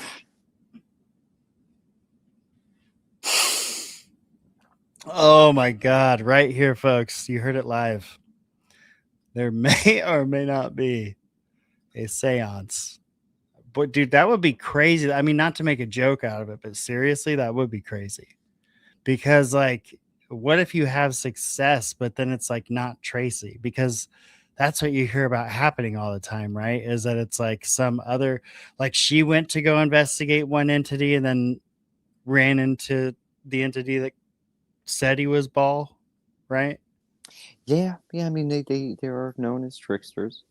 Right. I was more or less battling with the morality of it. Like, would she want to be disturbed? And I'm like, well, no, she did it like 15 times and annoyed a whole bunch of dead people. Yeah, I'm like, par for the course, sweetheart, you know? Yeah, she probably would want to be. It's good enough for thee, it's good enough for we or something. I don't know. But it's like, would you end up I wouldn't. to the right one? First off, I wouldn't, because I'm a chicken shit. Okay, I've already got my shoes on. Oh, that's a good question. I don't know or if from Portland. The Creole, maybe the nice maybe Creole from Portland, because maybe you take a New Orleans medium to Portland and feed them Creole. That's how you do it, dude. That's how you do it. I think so. They got some they got some fried chicken places in Portland. What's that one that has the red beans and rice? Not KFC, but the other one. Popeyes. Yeah, they got Popeyes in Portland, dude. Now look, the red beans and rice you're gonna get in New Orleans is gonna be off the charts. You're never gonna have no red beans and rice. Oh yeah, that's where they're from. I think it's Louisiana. Really? Yeah, I spent some time there. I was rather fond of it, visiting, not living. Man. Okay, so that's crazy if that is a thing. Because I would definitely want to hear how that ends up working out. So I'm glad you bring up this Patel stuff, because this just adds more stages of seeing how even in 1995, when computers were early, they're adding this reporting to what then was the most cutting edge technology available at the time. People didn't own computers in 1955. Would a computer take up like a room? Oh yeah. Oh man, huge. One data center that we're building now is the size of the home computer. Okay, so you had to have a big ass house, right? Like 15, 20 floors, real long, you know. I'm making this up. I'm not a computer scientist. They were huge though. And now you can put them in. They were fucking giant. What's funny is like, well, I guess with all the electricity and stuff and like the things you're trying to power and run, you take that out of it, and you could probably put all the utility that was in like one of those military bases from that era, like the 40s, 50s, 60s, where they do have the fucking whole room is a computer, and you have like basically one area for a desk, and a computer screen that you're working off. But like that would be pretty funny to see it all run by one single iPhone now. Yeah.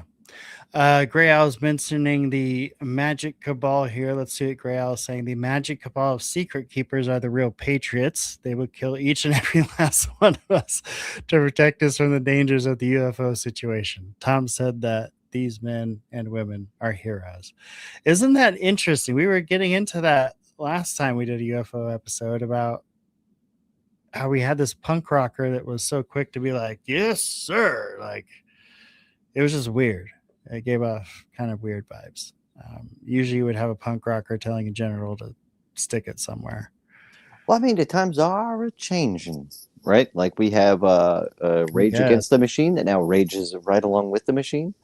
Like I couldn't believe fucking half of the things Tom Morello has said in the past 10 years. Well, you know, most shockingly, the last 5 years, you know? Yeah, I remember the exact moment they sold out, dude. I won't forget that. It was 1997. What was it? Lollapalooza. It was whatever night they were hosting on MTV. That's what it was. Maybe. They got to I was making a sold-out arena joke.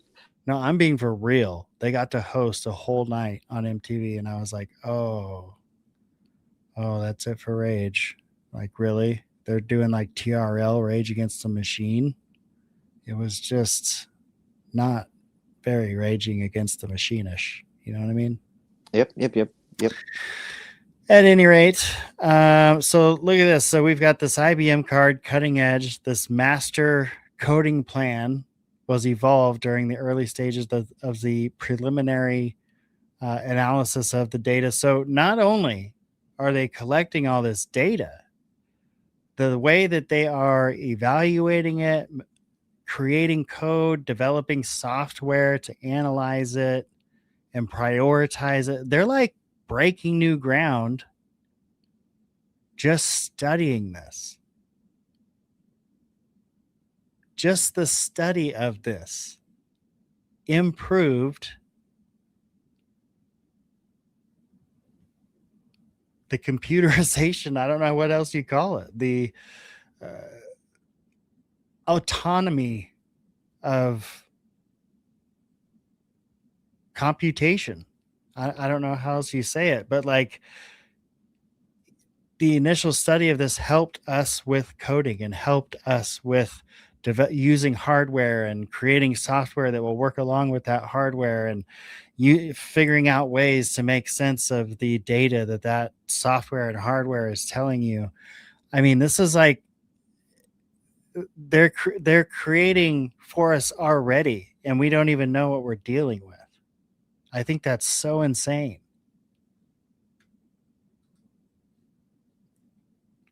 Okay, so let's continue here. Listen to this. Throughout the original coding system with minor correction was used throughout the translation of the original data with marked success. A copy of the system called Codes is enclosed as Exhibit B4 Appendix B.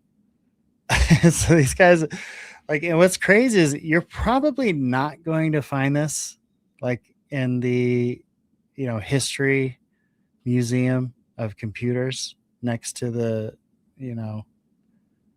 Apple II or whatever. Like you won't see this report, but this is incredible to me. Like, this is when they talk about now, when you hear Gary Nolan get excited about the studies on DNA, and you hear Leslie King the other night talk about biologics is more important than the craft. Like, they're saying that, right? Like, that is the thing that we need to focus on, because it's going to advance other things very quickly. But you had a rather interesting counter argument to that, which was that maybe they just want to use it for a weapon. Well, everything eventually gets weaponized. That's I feel like the fastest moving inspiration for like all the technology that we have at the moment, right? Like, if it's an altruistic purpose, it may get 30 years before it's like fully fleshed out and it's like working tip top. But when it's something that could be used to murder fucking thousands, it seems like more money gets pumped into that than anything else. more progress happens, then you start to see things branch off to where, okay, this works, but now if we just add this system and add that system, we could re-platform it and it could do this, like kind of like nuclear energy, right? Like before we had nuclear power plants, like I'm pretty sure we had a bomb that took out several million people, Yeah, it's crazy. And the whole thing about the atom bomb is that when we were developing this atom bomb, there's a guy going, "Oh, I could kill even more people with a hydrogen bomb. Like 10 times as many." Well, that was Teller, right? Yeah. I believe that was his whole claim to fame, but he did it. I believe he succeeded and then sold that shit to the Russians. Yeah, he did. He made a hydrogen bomb.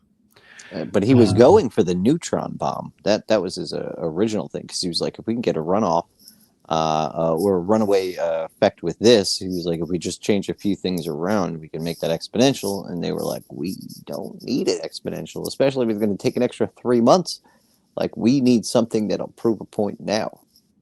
Yes. I love this this conversation I'm seeing in the live chat. Y'all, if you need an education on like what's going on in this subject, read what Gray Owl, Psionic the Hedgehog, and many more of our commenters have to say on this subject. Even Carlos, even though he loves busting flax balls. Him the most, actually. It's a love relationship. Right. On my part, I'm pretty sure it's love-hate on his part from me. He just hates you all the time. It's like a playground thing, you know what I mean? He punches me in the face. I think he has a crush. Yeah. Then I read it on the bathroom wall. He punches me in the face again. That's how it goes. Ooh, Flack and Carlos sitting in a tree. Don't you dare finish that rhyme. It'll end up with him punching me in the face again. Oh man, well, this was a fun one, dude. I like doing these late night ones. People seem a lot more relaxed. Oh, hell yes! And happy birthday, Ocean! It's Ocean's birthday. Oh shit! Happy birthday! We're doing a super late stream, so it's technically before 12. But it was her birthday today, so happy birthday, sweet dear! Right on. Happy birthday. Have a good one. Lord knows I would imagine have plenty of friends that are gonna making sure you have a good one. So this, to kind of wrap things up here, this report, what are kind of your final thoughts on this? Because, well, let me start with mine. My final thoughts is that all this is more evidence that our military / government was telling us one thing and doing a complete 180, like just bold face, lying to you, lying to people around you, tax paying, hard working Americans. This is what your government was doing to you if you saw something weird in the sky and thought you were doing the right thing and reported it. So, I mean, what lesson does that tell us? I'll tell you what it tells me. It tells me keep that shit to yourself. Well, that's what a lot of smart pilots did, like non-military, but just when talking to FAA, usually at the end of a lot of these reports, there's and movie anecdotes too, but at the end of these reports, these guys made it to actually filing a report that was labeled with UFO, but a lot of it's like something I don't know what it is. They keep it really ambiguous so that they are not called a fucking lunatic. Could be a flare. Yeah. So on and so forth. Yeah, but so, what's the whole weird though is like on that. They're telling them now. Granted, the Air Force didn't follow all of these recommendations, but they're telling them you need to follow up on every single one of these. And one of the file episodes earlier, we read a file that there was a pretty high ranking general, a brigadier general, that wanted an F-4 Phantom on standby 24 hours a day, 7 days a week at every single Air Force station in the continental United States and Canada to immediately respond to any report of a UFO. That's how seriously he thought this thing was. Now, they blasted it down, right? Probably because he put it on paper. If he did not put it on paper, maybe he'd have had better luck. And maybe he did have better luck off of paper. But there was a general at one time that recommended that in the 40s, or I'm sorry, the early 50s that recommended that. That's not a recommendation you make if you if you think we're talking about birds. That's when you think it's Russian. That kind of proves the point too. Yeah, it's Russian flying Hootens, right? Like it's well, the Hortons. I'm sorry. Yeah. The Hortons, but that shit went to what is it, Argentina? The Horton brothers. But no, you raise a damn good point, because man, if they're willing to make a on the record report where they could get fucking lambasted, like imagine your people had respect for you, especially within your battalion, within the group of men you're fighting with, right? Now all of a sudden they hear this and they're making fun of you the whole fucking time. Like, that can't be fun, dude. I would imagine that they would have had to see something really fucking wild in order to make sure that entire statement made its way through. Yeah. Man, what a time to be alive, huh? And it seems like every generation has these crazy moments, these crazy things they face. And I know for my generation so far, we've had, 9/11 was really the big one. Because things were kind of just, we weren't affected by these people outside the United States, really. They did a good job keeping us isolated. They still do. That's why we're able to go to war with Iran. But that's beside the point.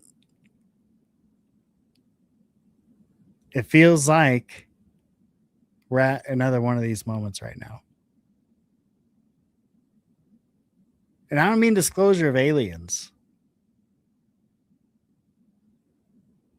I'm talking about, like, maybe some of these Epstein people are going to be held accountable. Like, maybe somebody's just crazy enough to go get these FBI files unredacted and, leak them on the dark web. Maybe somebody's crazy enough to do that. Oh, we've had some beautiful, crazy people in the past. Sure have. And they've served their time for it. Yeah. Yep. But thank God for them. Like, without Snowden, we wouldn't have known they were listening to all of our phone calls without a fucking warrant. And then without the other WikiLeaks man, Assange. You're talking about Assange, Julian Assange, yeah. Yep. Without him, we wouldn't have had the entire DNC shit burning itself alive. Oh God, wasn't that crazy? I mean, they literally had Bernie Sanders, like, he could have beat Trump.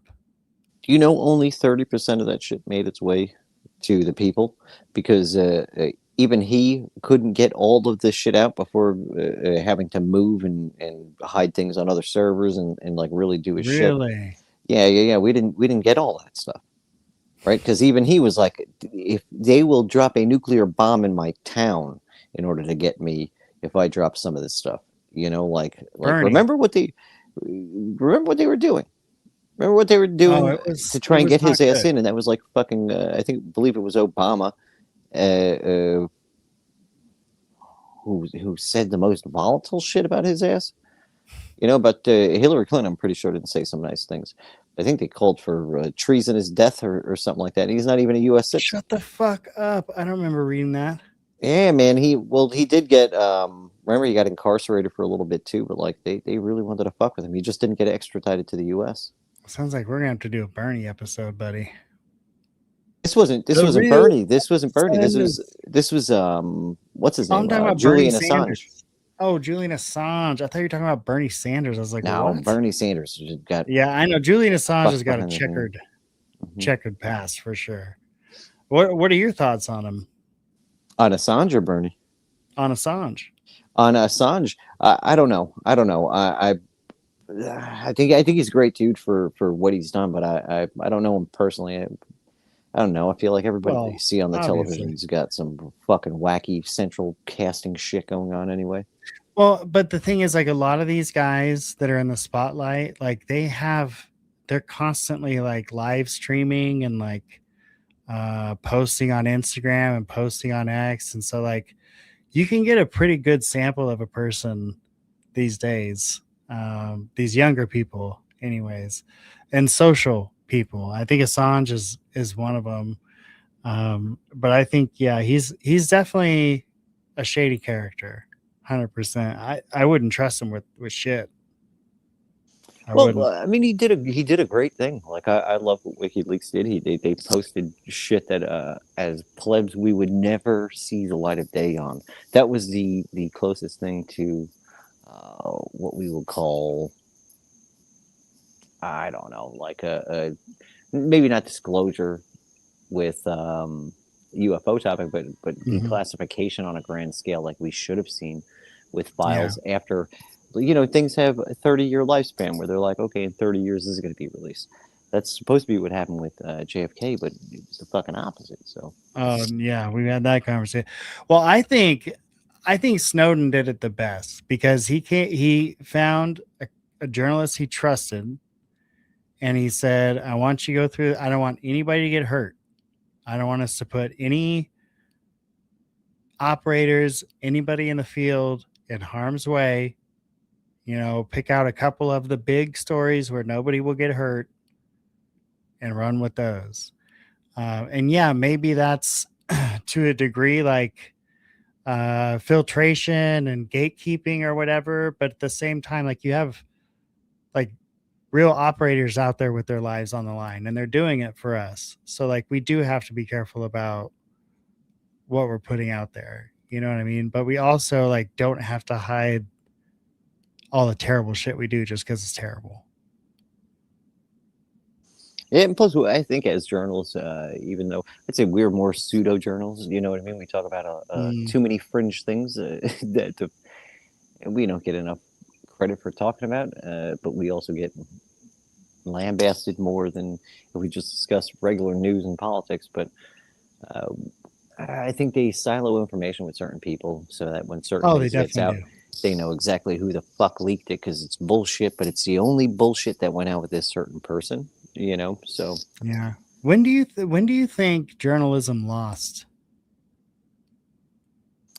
I think with the tech age, right? With the ability to easily hack people's emails and figure out where sources are coming from and things. And then I don't know, because like the leaks they don't feel safe. Yeah, but it's also a lack of backbone. Like, when did every journalist get bought and paid for? To where they just won't talk about certain things. It used to be like the story led. Yeah, maybe Ronald Reagan. Money.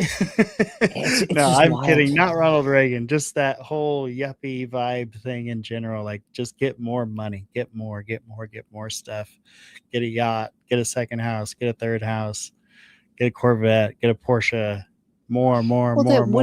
That wouldn't be so bad, right? If everything wasn't so fucking expensive, and people lived within the means of usability. Like, you shouldn't own 30 houses. You're never going to use 30 fucking houses. But I am, Flack.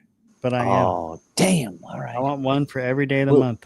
Well, if they're close enough, I guess it's easier. But if you got to travel to Greece, you got to travel to Mexico, you got to travel to Canada, you know what I did is I bought a private jet, but I made sure it was the least fuel economical jet there was, so I could purposefully rip an ozone hole wherever I wanted to. Oh, that's more aerodynamic without that stinking gangster, ozone there. Dude. Gangster. I'm thinking on the next level, dude. I'm thinking on the next level. People don't know. You know what's really annoying, right? Like the military had, I got one of those fucking birds from Silence of the Lambs here. Careful over there. So a bird or a drone? I don't know what the hell it is. Hellhawk. I've completely lost my train of thought now. All right, never mind. So Sonic says 1984. It does feel that way, and I know Grey Wolf definitely identifies with that because he had an incident with the chat the other day where could not type what he wanted to type in the chat. Like literally, was not letting him type what he wanted to type. I think that's pretty fascinating. And that mirror thing is, we don't need that anymore, right? The thing in your house that's listening, because you have a device in your pocket that's always fucking listening anyway. Yeah. And when your thoughts don't match what they want you to think, your algorithm just pumps you full of shit, you know, whether you want to see it or not. Yeah, that's why you got to fuck with the algorithm, you know? Show it who's boss once in a while. Just go search random shit. Weird shit you wouldn't search. Wasn't Bill Maher saying that? He's like, just go search purple unicorns or something. Oh, dude, I have just fucking a little bit. Aside from the random politics that still wheedles its way in, dude, I have so much animal shit on there, like cats doing funny shit and attacking their fucking masters. I got horses. I don't know why, but horses have made it into my life, and I do not mind it at all. Horses are great. They're fucking hysterical. Like, just whenever it takes somebody's hat that's walking by, you know, like just chomps it off their head and just like walks away with the hat. I think that's so fucking funny. It's like, what are you going to do? Yell at a horse? It can run faster than you. You ain't getting that hat back. You ain't going to fight with a horse? I don't think so, buddy. I don't think so. You'd have to catch him first. One time when I was in New Orleans, I saw this Navy sailor. Like, he was just wasted. And he's screaming at this cop up on his horse, and the sailor like threw a glass down at the towards the horse's foot, and the cop rode up, and the horse just went bam with his knee and just like nailed the dude. He went flying like 5 feet in the air. Oh, it was so amazing. Yeah, then he took off. That was great. Sailor had too much to drink. It happens. Happens to the best of us, you know. Oh, I saw one where a guy just walked past a horse and he was being a bit of an idiot, and like as he passed the horse, he like slapped it on the ass, and it did one of those kicks where it got him right in the face, and he fucking did a couple of flips. Yikes. The last time he'll ever do that, I can promise you that one. Now here's another question I have for you. Could this just mean like, because he didn't say extraterrestrial non-human biologics, so like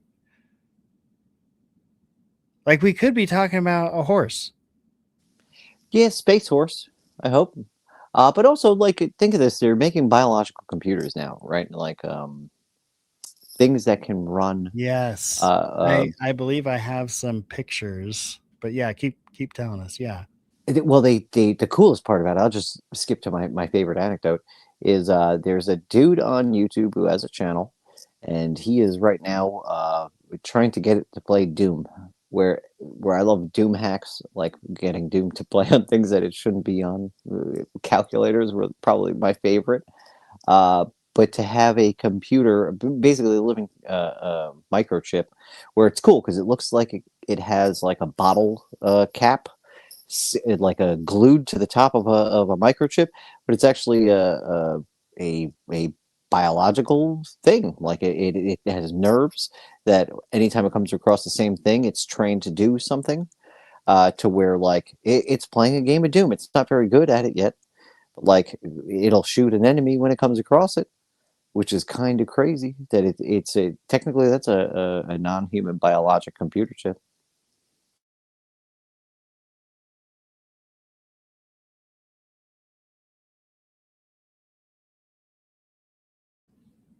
I was muted. Sorry, folks. So this was from March 3rd, 2025. World's first synthetic biological intelligence runs on living human cells.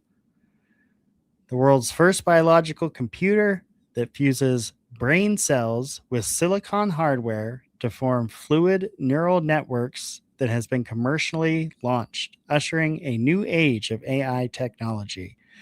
The CL1 from Australian company Cortical Labs offers a whole new kind of computing intelligence, one that's more dynamic, sustainable, and energy efficient than any AI that currently exists. And we will start to see its potential when it's in users' hands in the coming months. Wow. Last year. So it's been over a year now. This was the first biological computer from, what's this company name? I'm sorry.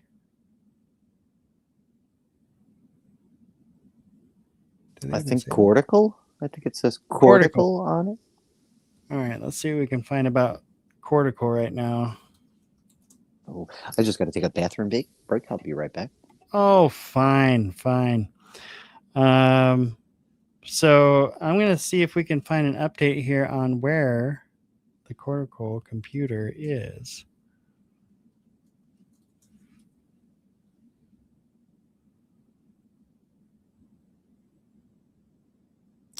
The CL1 is now real and commercially available. Australian company Cortical Labs officially launched it, which they described as the world's first commercially available biological computer. It contains living human neurons grown from stem cells, a silicon chip with thousands of electrodes, a life support system that keeps the neuron alive, software called BIOS that lets programmers interact with the neurons. The units reportedly cost, just a measly $35,000 each. The company claims they are not brains in jars. One of the biggest misconceptions is that these are miniature human brains. They are not. The CL1 uses approximately 200,000 lab-grown neurons derived from adult blood cells. These neurons have no body, no sensory organs, no consciousness, and then they say, as we understand it, no memories. Think of it as living neural tissue trained to process information. Even Cortical Labs emphasize they are not claiming these systems are conscious. And then it's reporting to us on what Mr. Magnet was just talking about. They taught it to play Doom. Back in 2022, their predecessor system called Dish Brain learned to play Pong. Now they've demonstrated CL1 learning simplified versions of Doom. The neurons received electrical signals representing the game, feedback from success and failure, opportunities to adapt. Researchers described it as adaptive, real-time, goal-directed learning. The internet immediately asked, if it can play Doom today, what happens in 10 years? Holy shit.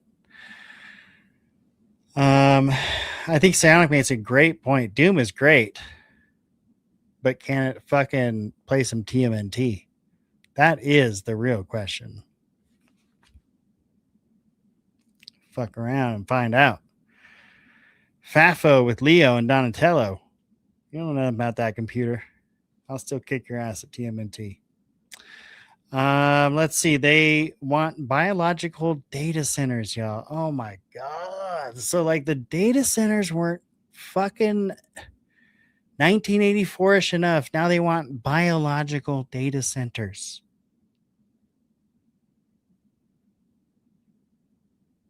Y'all, they said they're not conscious as we understand it. Could you imagine if that's you right now? Whoa.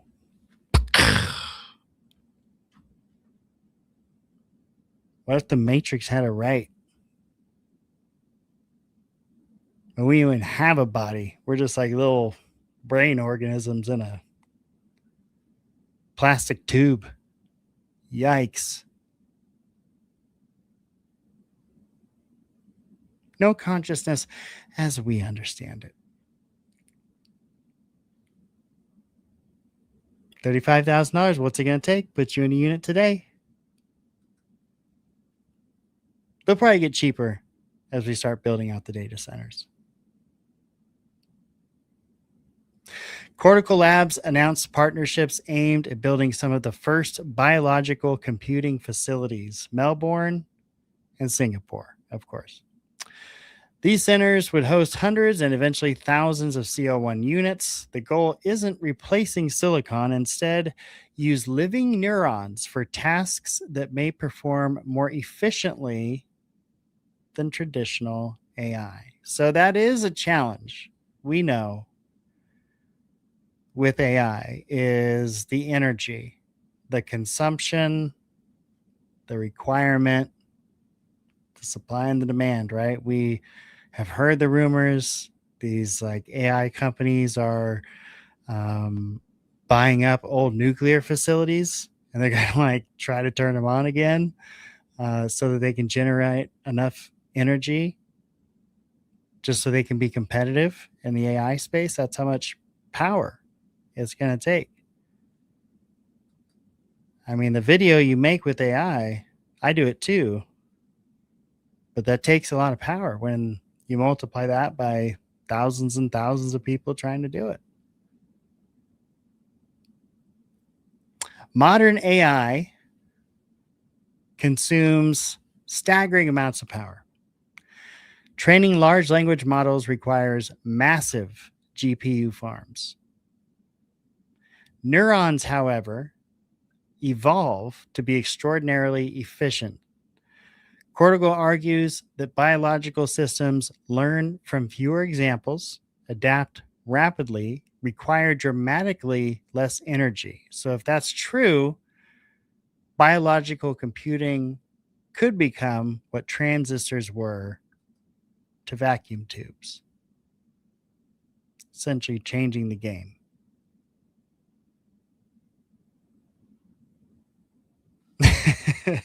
So I'm catching up in the chat here.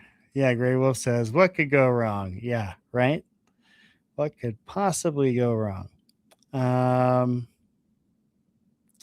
Sonic MKNW. Absolutely. Shout out to Tomato Man once again. If you missed Tomato Man, go back last episode. We had a photo live of Mr. Tomato Man, Mrs. Tomato Man, Miss. I don't know. You know what?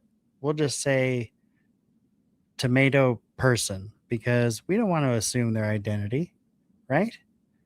What kind of sons of bitches would we be to assume tomato person's identity? So they shall now forward be called tomato person, or I'm booting you. Oh my goodness. Okay, so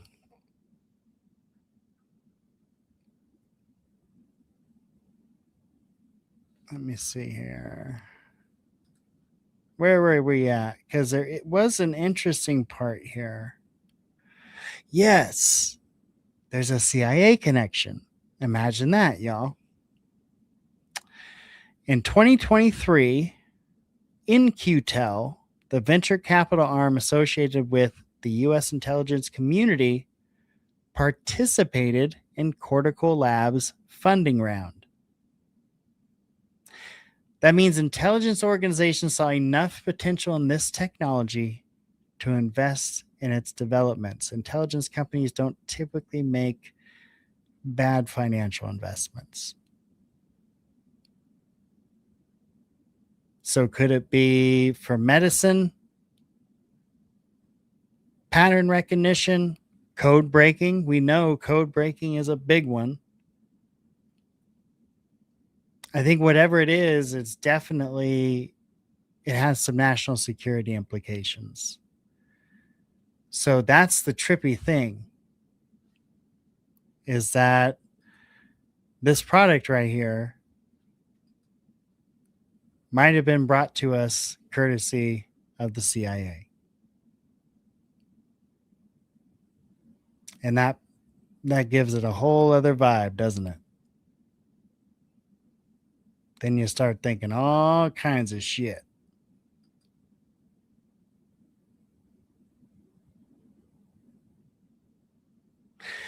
You can go out, you can watch a lot of videos.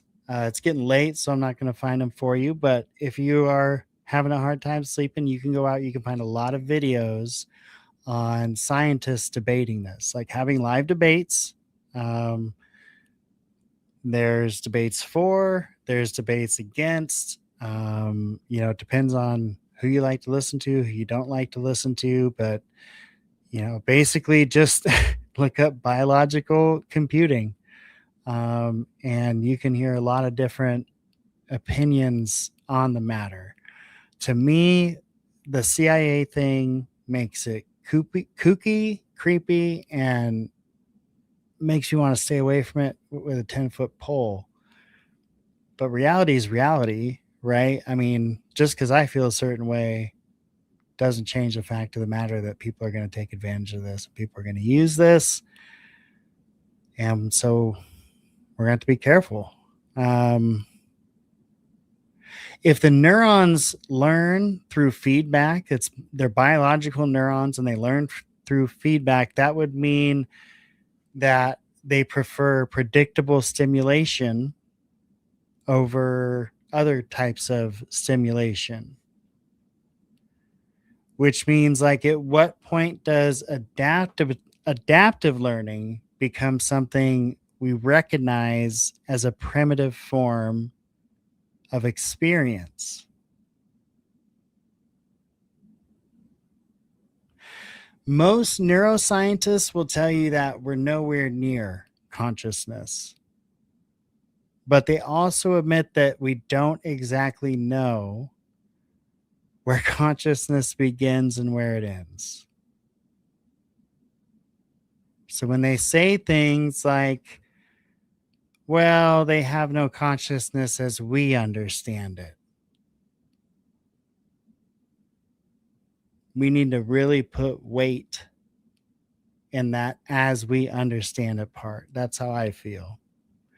I'm sure a lot of y'all probably feel the same way. So, yeah, man, I think that's going to about do it for tonight, Flack. I don't know if you're available. You got any last thoughts before we check out? Sir. I am. There he is. Okay. I was like, you know what? While I'm doing this, I'm going to go start the coffee pot. I went to the bathroom, and then I got back out to see how, like, maybe I can snag a cup of coffee. Turns out the fucking coffee pot has an E1 error on the goddamn thing. Oh, done. That thing is toast. E1. Toast, bro. Toast. I can't use that now. It's a good thing I have like 15 other ways to make coffee. Plus, Yeah, I'd be you got to screwed. get yourself some instant. Well, yeah, I've got emergency instant. I got a Keurig, and then Right. I've got like 3 French presses. There you All go. because like every time I see a cool looking one, I just get a new one. It's late where I am. What is the sun about to come up where you are? Oh yeah, it's like 5:50. I'm pretty sure it's already coming up. Oh goodness. Oh man. Well, I think we're about to call this one. Any last thoughts before I close this out? I just want to thank everybody for stopping by. I want to thank you for having me. Yeah. It's always a blast, dude. I want to thank the UFO gods for bringing us some sweet shit today. It's not what we wanted, but it's what we got. So we should at least be a little happy about it. Yeah, I think so too. Like I said, we got to take our wins and try to shrug off our losses. I do think the UFO file drop part 1 and part 2 was a win. I think the conference from a couple days ago was a loss, but we got to take our wins and move on, right? And this was a good one. We went over some, it's interesting.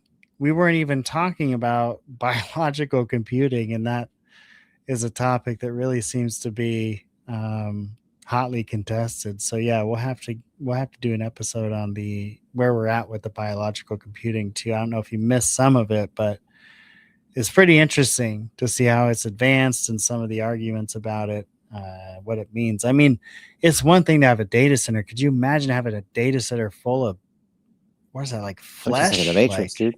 I'm just thinking the Matrix, dude. It looks more like a I don't know if you've ever seen like them try to grow anything in a petri dish. It looks similar to that. I mean, they're trying to use the nervous system, and what looks like it could be loosely thought of as a mush brain thing. It's Yeah, disgusting. we're It's gonna gross need stuff, to but we're gonna need to go on the hunt for some real photos of what this really looks like I'll make sure behind that that we can. glass. I'll make sure we can at least give a shout out to the YouTube channel. That's the kid is he's making one of these things in a rudimentary way, which is really cool because it's easier to No understand that way. way.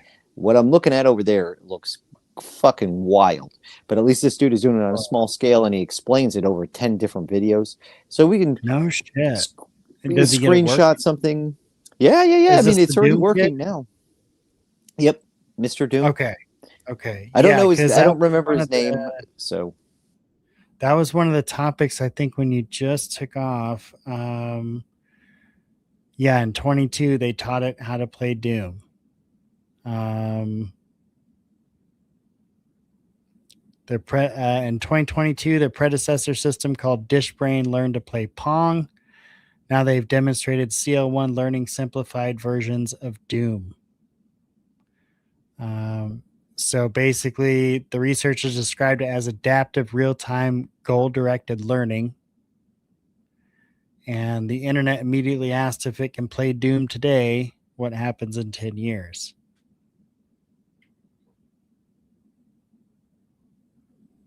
So we're building machines out of living human neurons because silicone AI consumes too much energy.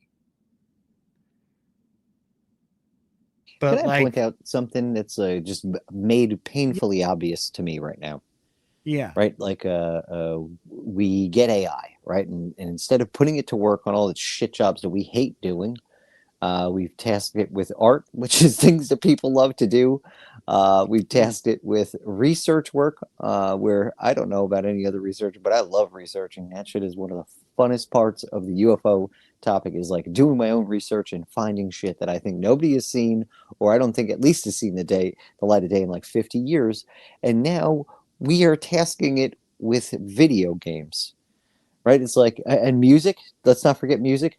Playing an instrument, if you like music, is one of the funnest things to do, especially with a group of people. Like, why are we tasking it with all the stuff we love? It's just funny. Well, I'll tell you, and I could be completely off my rocker here, but I think about patterns a lot. And when I think about what we were all scared of was AI, artificial intelligence, taking over. But what these machines are kind of demonstrating is that it's actually biological intelligence that's going to take over. It works faster, it works harder, it works better, it works on less energy. Of course, that's the direction we're going to go. Leslie Kean just sat on the steps a few nights ago and said, biologics are more important than the craft. Is it crazy to make the jump that we put I still don't get it. Biologics in machines? Oh, maybe. That would be wild if that's what the big secret is with these fucking data centers. Because I was thinking of Matrix, right? Like just pod people, in the most, I guess, sickest way possible. It would be the pod people, right? Right. But yeah, that would be kind of wild, bro. Yeah. Just can you imagine a brain floating in fluid, flying in spaceships? Brain. Yeah, they're using non-human brain biologics or whatever, non-human biologics to act as a biological intelligence. And now think of this too, right? There's some idiot, and I'm being very facetious here. There's some idiot in 1950, right? We'll go back a couple of years earlier. We'll just use Roswell as an example. The idiot who shows up there going like, look, we got the spaceship. This is the important thing. Meanwhile, the dead spread apart aliens all over the fucking ground. At that time, he's like, we don't so much need these. We'll pack them up and take them with us. But they're really looking at the technology. Those idiots. Yeah. They don't realize the non-human biologics are what we really want. I'm still calling bullshit on that. I don't even like my facetious statement. I feel like I bit my tongue while saying that, and I didn't even bite it. Well, it's something to bleh. consider. I mean, that's the thing about Leslie Keane, and that's the thing with so much of this, is that it comes down to the person you trust, and a lot of that comes down to personality, and that doesn't necessarily equal trust. You know what I mean? So, like, why is Leslie Keane having these dinners with people that pay more money and telling them the end of the world is coming? Why is she doing that?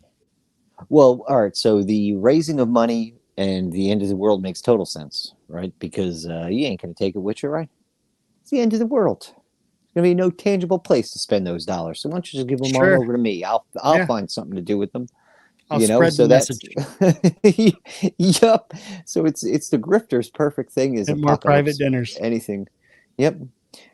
It's funny because you see this with a lot of cults where like, why do you need it, Mr. Cult Leader? I thought we're all going. To the goodbye place, and you want all my things. It's like, oh no, I'll hold on to those for you. Don't worry, you don't. Why don't you worry your pretty little head about it? I'll take care of all these pesky dollar bills in your car and your house. It's like, yeah, you don't need those things when you're on the spaceship behind the comet. One of my friends growing up, his parents were Jehovah Witnesses, and I guess the dad didn't want to deal with it anymore. So like they split, but the mom stayed within the church, and like he was with her 5 days out of the week, and then 2 days during the weekend he was with his father, who was no longer a Jehovah Witness, who had a couch, who had a this, who had a that, and now wait, Jehovah's Witnesses can't have couches? Dude, they're supposed to get rid of all their everything. You know what I mean? You're not supposed to have a TV in the house. You don't celebrate birthdays or anything like that. Like, I remember he didn't celebrate his birthday, like at home, but like at school, like we would get him cupcakes and stuff. You know, he didn't have a couch at his living room. Apparently, she sold all that shit. Bunch of bullshit. Yeah, and I now get the home husband from school working all day. I can't dude. sit on a fucking couch. Oh man, he was awesome dude though. He wound up going on to being in a famous band, and like I fucking love him. I'm not going to say his band name or anything. I don't want to out his anything like that. But he awesome fucking dude. We used to play in his basement, right, which was awesome because it was fucking empty and huge. But his guitar was the only thing that he was allowed to have, and that was because I'm pretty sure he would have left the fucking house at like 12 if his mom would have said he couldn't have his guitar. But you know what though? That also makes sense as to why he was so fucking good, and it wasn't because he was just came to him in a dream. That motherfucker practiced all damn day long because it's all he had. You know, unless he went to his pop's house and he could play video games and eat cereal and all that shit. But yeah, just remember he was like an anomaly to me because I was like, you can't have candy, you can't do this. He goes, not in front of my mom. He's like, I don't believe in that wacky shit. It's like, but she does, and if she sees me doing it, like I'm in trouble. So yeah. How strange. Yeah, man. Well, Kurt Metzger actually was raised as a Jehovah, as he likes to call it. And he didn't have the same shit, dude. He didn't get to have birthdays, you know, like in his class, they would do birthdays and have cupcakes during whatever, and he just wouldn't have one. And he goes, I loved growing up like that because now I'm not reliant on shit. You know, he's like, now I use a phone, I eat cupcakes, but I don't need them. I was like, that's solid as shit, dude. Yeah, that's good. And also, if you need cupcakes, it's time to evaluate some priorities. After those several bong rips in the beginning of the episode, well, I could use a couple cupcakes. Oh, buddy. All right. Another good one. Thanks y'all for hanging out. Yeah, we will see you next time on the Gabriel Speaks podcast, a fact magnet. Don't forget to tell the ones you love how much you love them. Hold them close. Flack, anything for you, buddy? Oh, just fucking thanks for having me, brother. This was a blast. I'm gonna go on my little journey. I'm gonna see if we can get some other wacky shit to talk about next episode. You know, Hell yeah. I'll see Sounds where we good. are in other companies doing the brain chips, but yeah, let's get it Oh going, man, boy. I got this document from the Rand Corporation about social manipulation. I've just been saving it, dude, because it is unbelievable. And you can download this, people. It's not like it's a secret contact that gave me this document. It's like I downloaded it online, you know. It's all out there for you. They just hope you don't go and get it. Like General McCaslin's photo. Kind of fucking Yep. weird. Thank you, Cy. You're fucking awesome, dude. Thank you, Yeah. Gray Owl. You're fucking awesome, dude. I've been demagnetized several times by the government. Basically, anytime I go where anything metal, I used to attract it, hit me right in the face. You know, bring me to the ground if there's something metal on the ground. I'm very light, so I go where the thing is, which is unfortunate. You're a But survivor. I think I got man. my magnetism back. I'm glad you've noticed, sir. It's You're a very fun survivor. to have it back. You know, That's right. I'm That's a right. survivor. Something. Don't get us Whatever banned. Don't that get us song banned. is. Oh, I hope that it was bad That's enough how they bad couldn't it figure is out what now. song. Oh no. Ugh. Oh yeah, they're all over it, buddy. Like if you hum the tune, they're like, "Wah, strike." It's crazy. Oh man. All right, y'all. Have a great night. Remember, Grandpa said if you're at the club past midnight, nothing good is happening. So I'm glad you're here instead of just leaving the club. Have a good night, y'all.